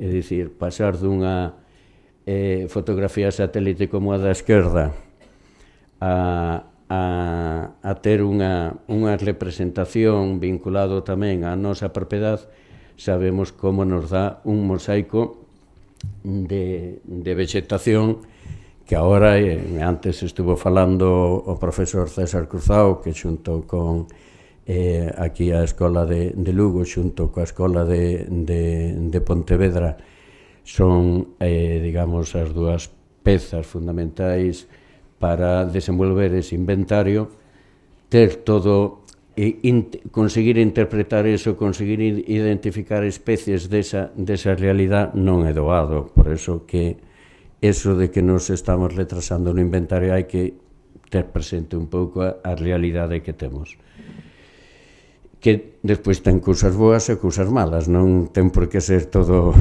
malo, é dicir, o paisaxe de mosaico, a diversidade, aí hai cousas que tamén contan a favor, pero estamos falando de parámetros que definen a nosa realidade. Isto que sempre opoño é o exemplo de actividade de costas, creo que é do ano 2018, en Galicia. Todo blanco son referencias catastrais que tuveron aproveitamento forestal, o cual dá reflexión de toda esa actividade, se me vai permitir a palabra, desordenada, dada a propiedade que temos ao longo do territorio. Entón, recordemos que cortamos a mitad da madeira do país, esa actividade se manexa en torno a 80.000, 90.000 referencias catastrais anuais, a base de ter 40.000 permisos de corta ou declaracións responsables e autorizacións anuais. Perdón. A ver, por si... Ben, esta é outra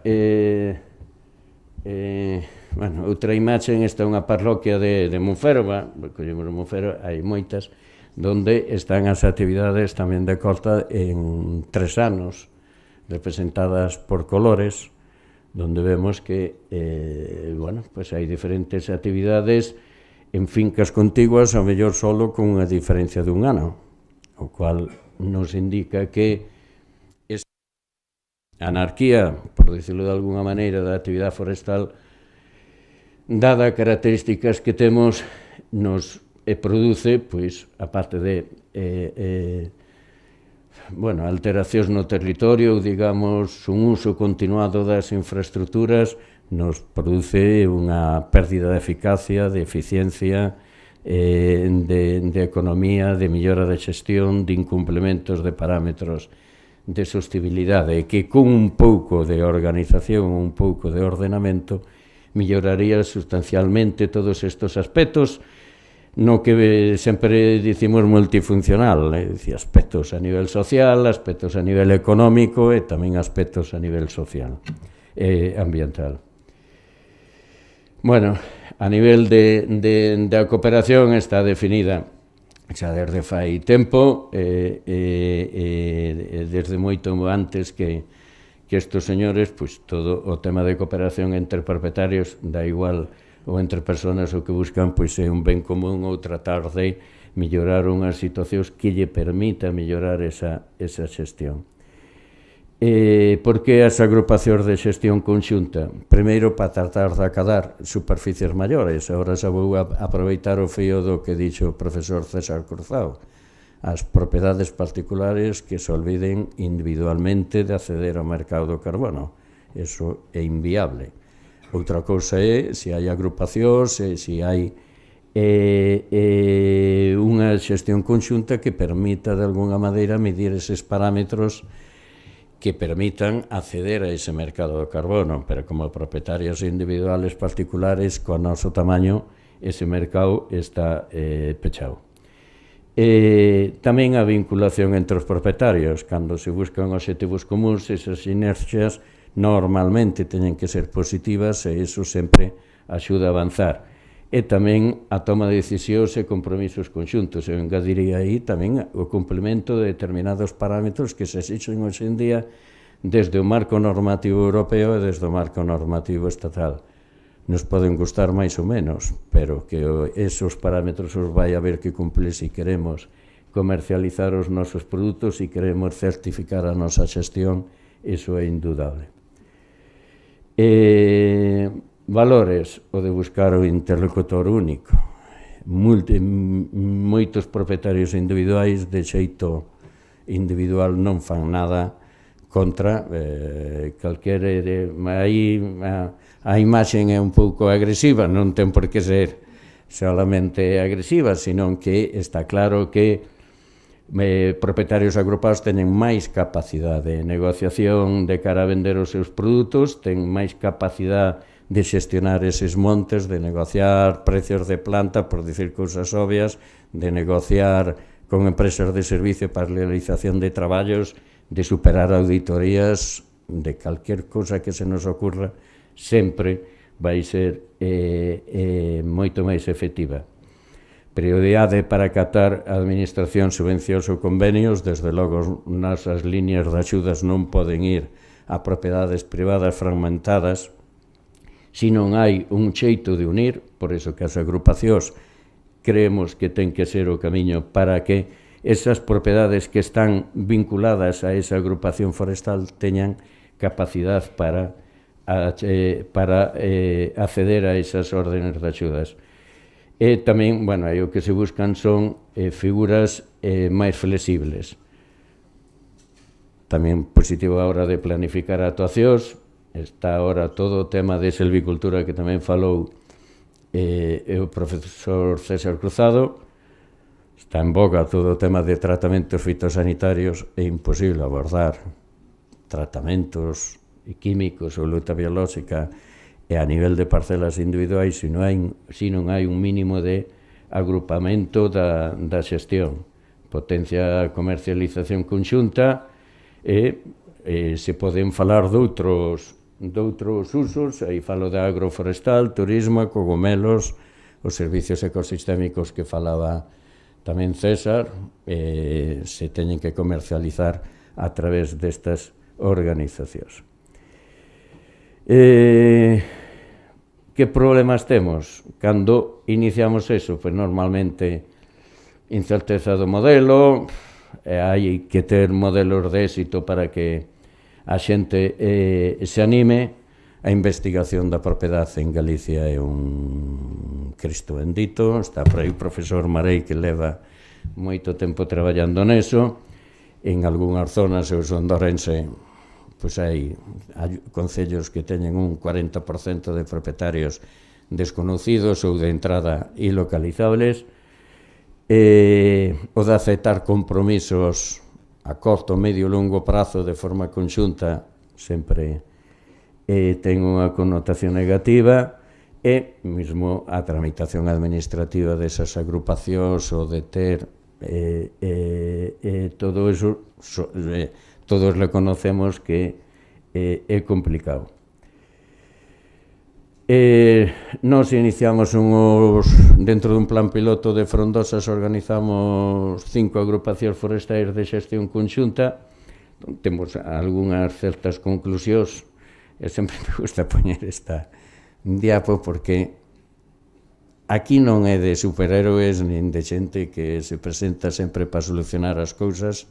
Ese tipo de personaxes non é positivo, nin tamén partindo dunha situación que é claramente deficiente, pois plantearon os obxectivos a corto plazo de unhas virguerías acojonantes, de que parece que só conformar a agrupación vamos ser capaces de en 2 anos de que aquelo sea un escaparate de modelo donde outros países levan 70 anos traballando.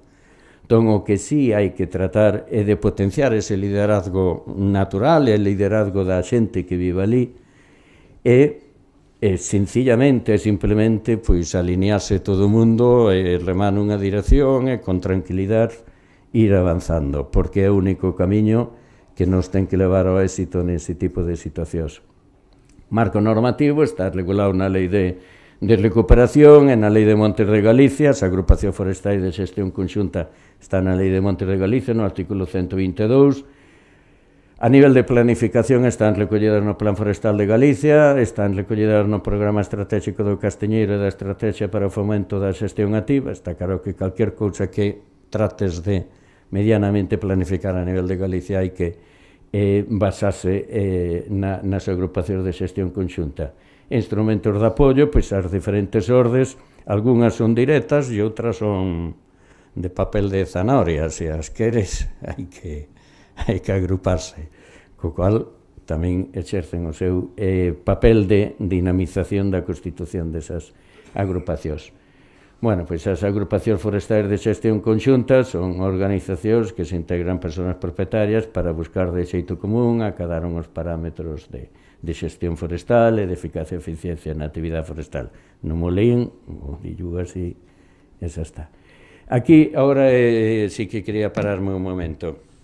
Desde o Goberno da Xunta se apostou inicialmente por as sociedades de fomento forestal que estaban basadas no dereito mercantil en figuras de sociedade limitada, e é unha figura que inicialmente para toda aquela xestión forestal que conleve unhas transaccións comerciais ou mercantís de forma continuada, de forma reiterada, e dicir que xa está en plena produción, é a figura máis acaída, pero está claro que había que ampliar ese abano de posibilidades para, en función do grado de compromiso que queran adquirir os propietarios, buscarlle unha figura que lle permita agruparse.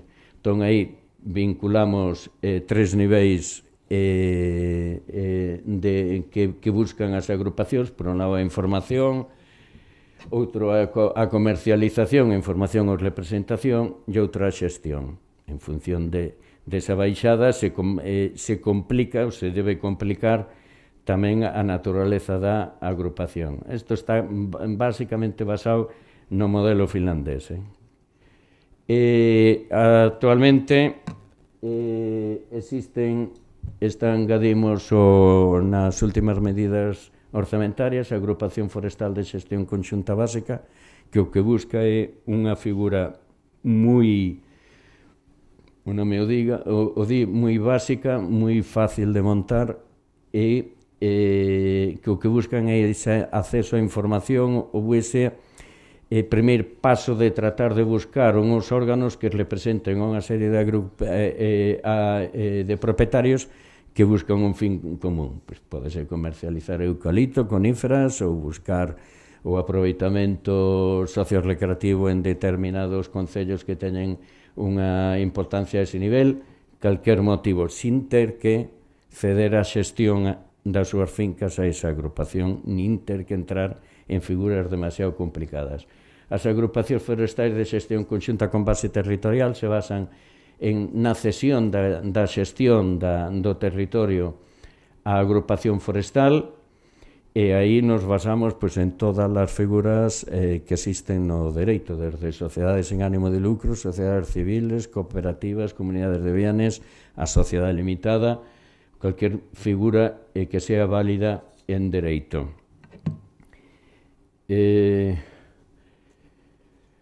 Bueno, esta é a vinculación respecto ao plan forestal donde aparece repetidamente todo o apoio en estes 20 anos de cara ao 2040 ao asociacionismo e ao fomento das agrupacións forestais de xestión conxunta. Requisitos para unha agrupación forestal de conxunta. O que pedimos é que se pacta dunha asociación sin ánimo de lucro e, a partir de aí, en función do interese, do grado de compromiso que teñan os propietarios, busquen a agrupación que sea máis interesante para eles.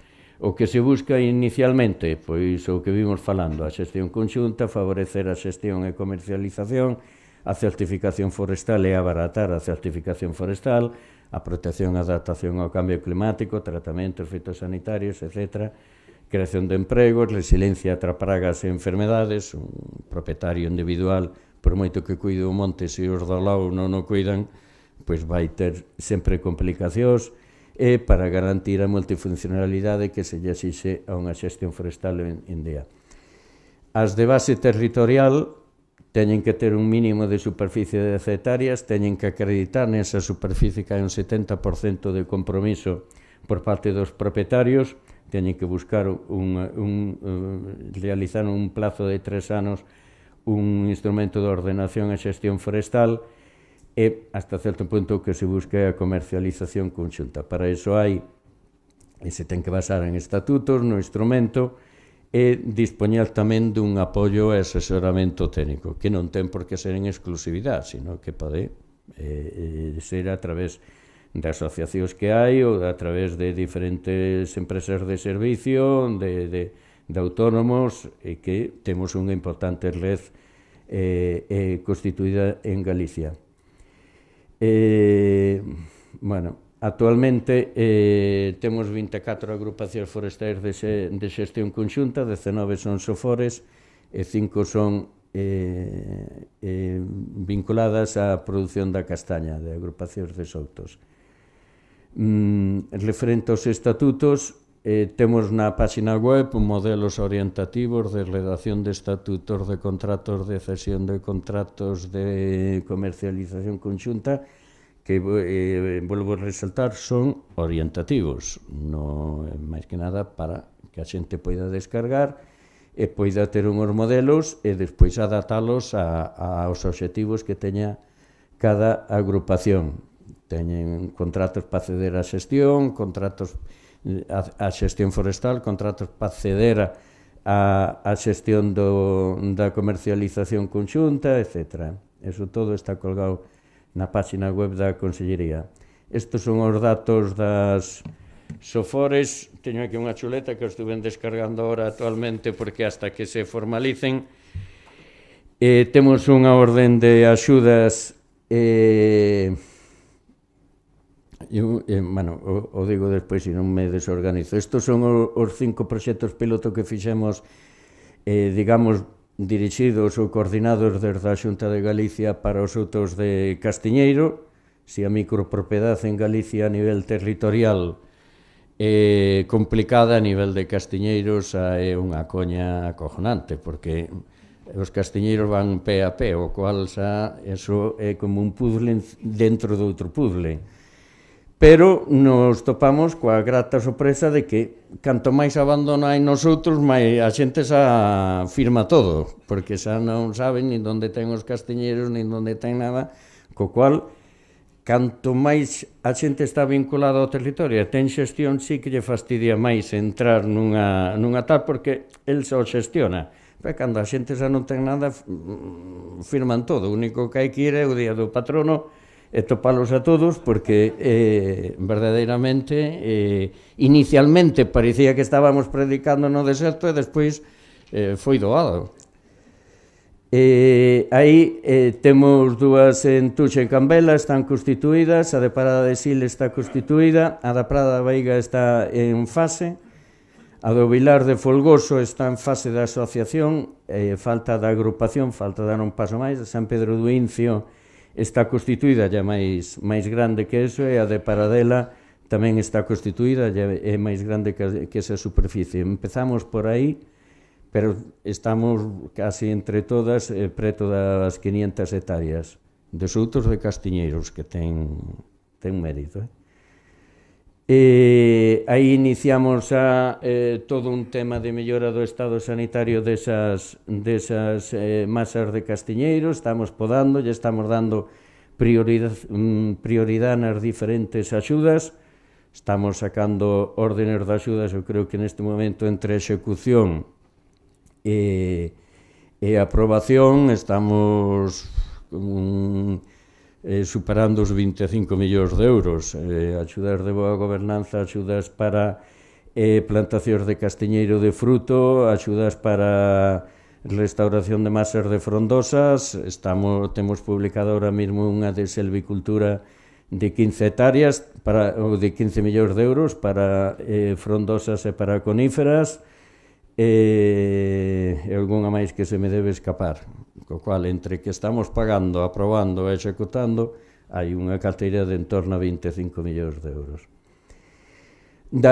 Directamente vinculadas á agrupación, agora en xuño remata, digamos, o plazo de xustificación dunha orden de axudas de 1 millón de euros, aí hai unhas 29 agrupacións novas, 7 son ampliación das antiguas OFORES, 22 son novas, e das 22 hai moitas que van vinculadas a frondosas, hai de todo, co cual a ver si quen está traballando nesas é capaz de constituílas, porque aí sí que vamos ter xa un abano de escaparate para enseñar a moita xente, porque hai agrupacións claramente dedicadas á protección e á conservación, hai outras vinculadas directamente á produción, hai outras vinculadas entre os propietarios particulares e as comunidades de montes veciñais. Eso eu creo que é interesante, porque agora o certo é que hai montes veciñais que a interfase que hai entre os lugares, o pueblo e o monte veciñal está bastante peor que o monte veciñal. As propiedades particulares dos propios comuneros están peor, entón que ese liderazgo da comunidade veciñal motive a xestión conxunta desas propiedades particulares e ancles e superficie pois contra carreteras ou contra a zona agrogandeira, entendemos que é moi interesante. Hai, como en canto a figuras, hai comunidades de bienes, hai sociedades limitadas, que nós pensábamos que a sociedade limitada tal, hai sociedades limitadas de xente que ten madeira e ten tal, e lle interesa organizar eso, hai sociedades sin ánimo de lucro, hai sociedades civis, co cual aí ven un abano e, teóricamente, o remate de traballos está previsto para xuño. E tamén é importante resaltar a labor deses técnicos, desas empresas de servicio, desas organizacións que están ao frente do desenvolvemento destas axudas. Estamos para sacar unha nova orden de 1,4 millóns de euros que xa levan incluídas esa outra figura máis básica, digamos, sin xestión territorial, que sale publicada, se non me equivoco, o 8 de abril. Está prevista a publicación. Bueno, aí se financian diferentes medidas, desde estudo da propiedade, cesión da xestión, a constitución, o recoñecemento da agrupación, o de meter no rexistro, que xa me debo estar estendendo. Eses son, digamos, as escaleiras do podio, o que se busca é iniciar o que falaba ao principio, pois organizar a representación de propietarios, despois avanzar en canto a planificación e acabar nunha xestión xa de un nivel alto, que ese propio recorrido vai a nivel de tal como está hoxe en día, digamos, o dereito, todo o tema de facenda e todo iso vai ir facendo evolucionar esas figuras. Está claro que si unha agrupación funciona, unha agrupación básica funciona e ten capacidade de contratar e todo iso non lle vai valer unha figura como unha asociación sen ánimo de lucro, pero ese camiño hai que andalo. Vamos a ver, que máis temos? Bueno, isto son cousas, estaban vinculadas ao castiñeiro, son extrapolables a todas. Os factores potenciadores e que animan a xente a facer esas agrupacións, e tamén factores que ven que individualmente son totalmente inabordables e non son feita a xestión de xeito conxunto. Antes se me olvidou, está aí abaixo á izquierda, está claro tamén que as agrupacións teñen unha labor importante en canto a prevención e a loita contra os incendios forestais. Hai un tema fundamental non só para as agrupacións forestais, eu creo que para todo o rural e non só en Galicia, sino que no resto das comunidades autónomas hai que conseguir unha fiscalidade que faga atraente a inversión neste tipo de territorio, esa non falo só de nivel forestal, e tamén atraente para que motive as agrupacións. Eu creo que eso é fundamental. A nivel de tributos autonómicos, na Lei de Recuperación de Galicia, na disposición última primeira, que modificamos ese decreto legislativo, pois prácticamente todo o que era posible rebaixar. A nivel das competencias autonómicas, da tributación autonómica, está rebaixado. Pero o que era importante era que a nivel estatal se revise profundamente esta fiscalidade. Está planteado no Ministerio de Medio Ambiente, está planteado no Ministerio de Economía, no Ministerio de Medio Ambiente, porque a política forestal está aí, aínda que é moito máis achegado a estes planteamentos o Ministerio de Agricultura que non o Ministerio de Medio Ambiente, pero tamén ten que entrar o Ministerio de Economía, porque unha das solucións é este punto C de elaborar e introducir un plan sectorial de contabilidade que recolla as características da xestión forestal. É dicir, a xestión forestal, se desenvolves durante 30 anos, o que non pode ser vir con ánimo fiscal cando realizas o aproveitamento e non ter de algún xeito capitalizado todo o que che levou hasta aí. Pero a parte de aí se teñen que primar tamén todas as externalidades, todos estes aspectos e o de seguir vinculando, como todos conocemos a realidade, e xa o de tratar de seguir vinculando propietarios á propiedade, porque eu nesto sí que son pesimista. É dicir, eu creo que nos poñemos a pilas, temos unha xeneración ou dúas xeneracións para ter vinculada a xestión do territorio, a propiedade do territorio, a xente conocida, a xente con tal, porque isto se está indo das maus. E non é só a realidade de Galicia, todo a cornisa cantábrica, mesmo Castilla e León, ten problemas. Por iso que creo que o tema de fiscalidade, isto está prácticamente tratado da última medida do Plan Forestal de Galicia, ten que ser unha dos atractivos para poñer esa zanoria a todo o mundo e animalos. O que está moi claro é que se a xente se agrupa e fiscalmente sale máis desfavorecido que individualmente, vamos a ir poñendo dinamita a todos estes procedementos, co cual entendemos que isto, e aí están as propostas a nivel de Ministerio, e a ver se somos capaces de que se entenda. E ten que haber esa fiscalidade amigable non só a hora dos ingresos e dos aproveitamentos, sino tamén dos propios investimentos. Investir aí ten que ser unha necesidade de captar inversión privada para este tipo de territorio e que teñan unha desgravación fiscal, un atractivo fiscal, creo que é importante, independientemente xa da comercialización de servicios ecosistémicos ou calquera outro aspecto que se dá. E non moito máis. Aí hai información na página web da Xunta de Galicia e moitas gracias, que eso é a nosa realidade, é a parte bonita do noso monte, non?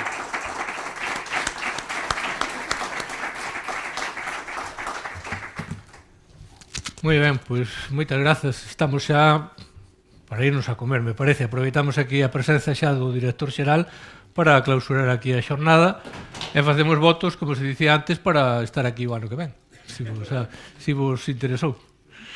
Así que moitas grazas a todos e que pasedes un bon día forestal.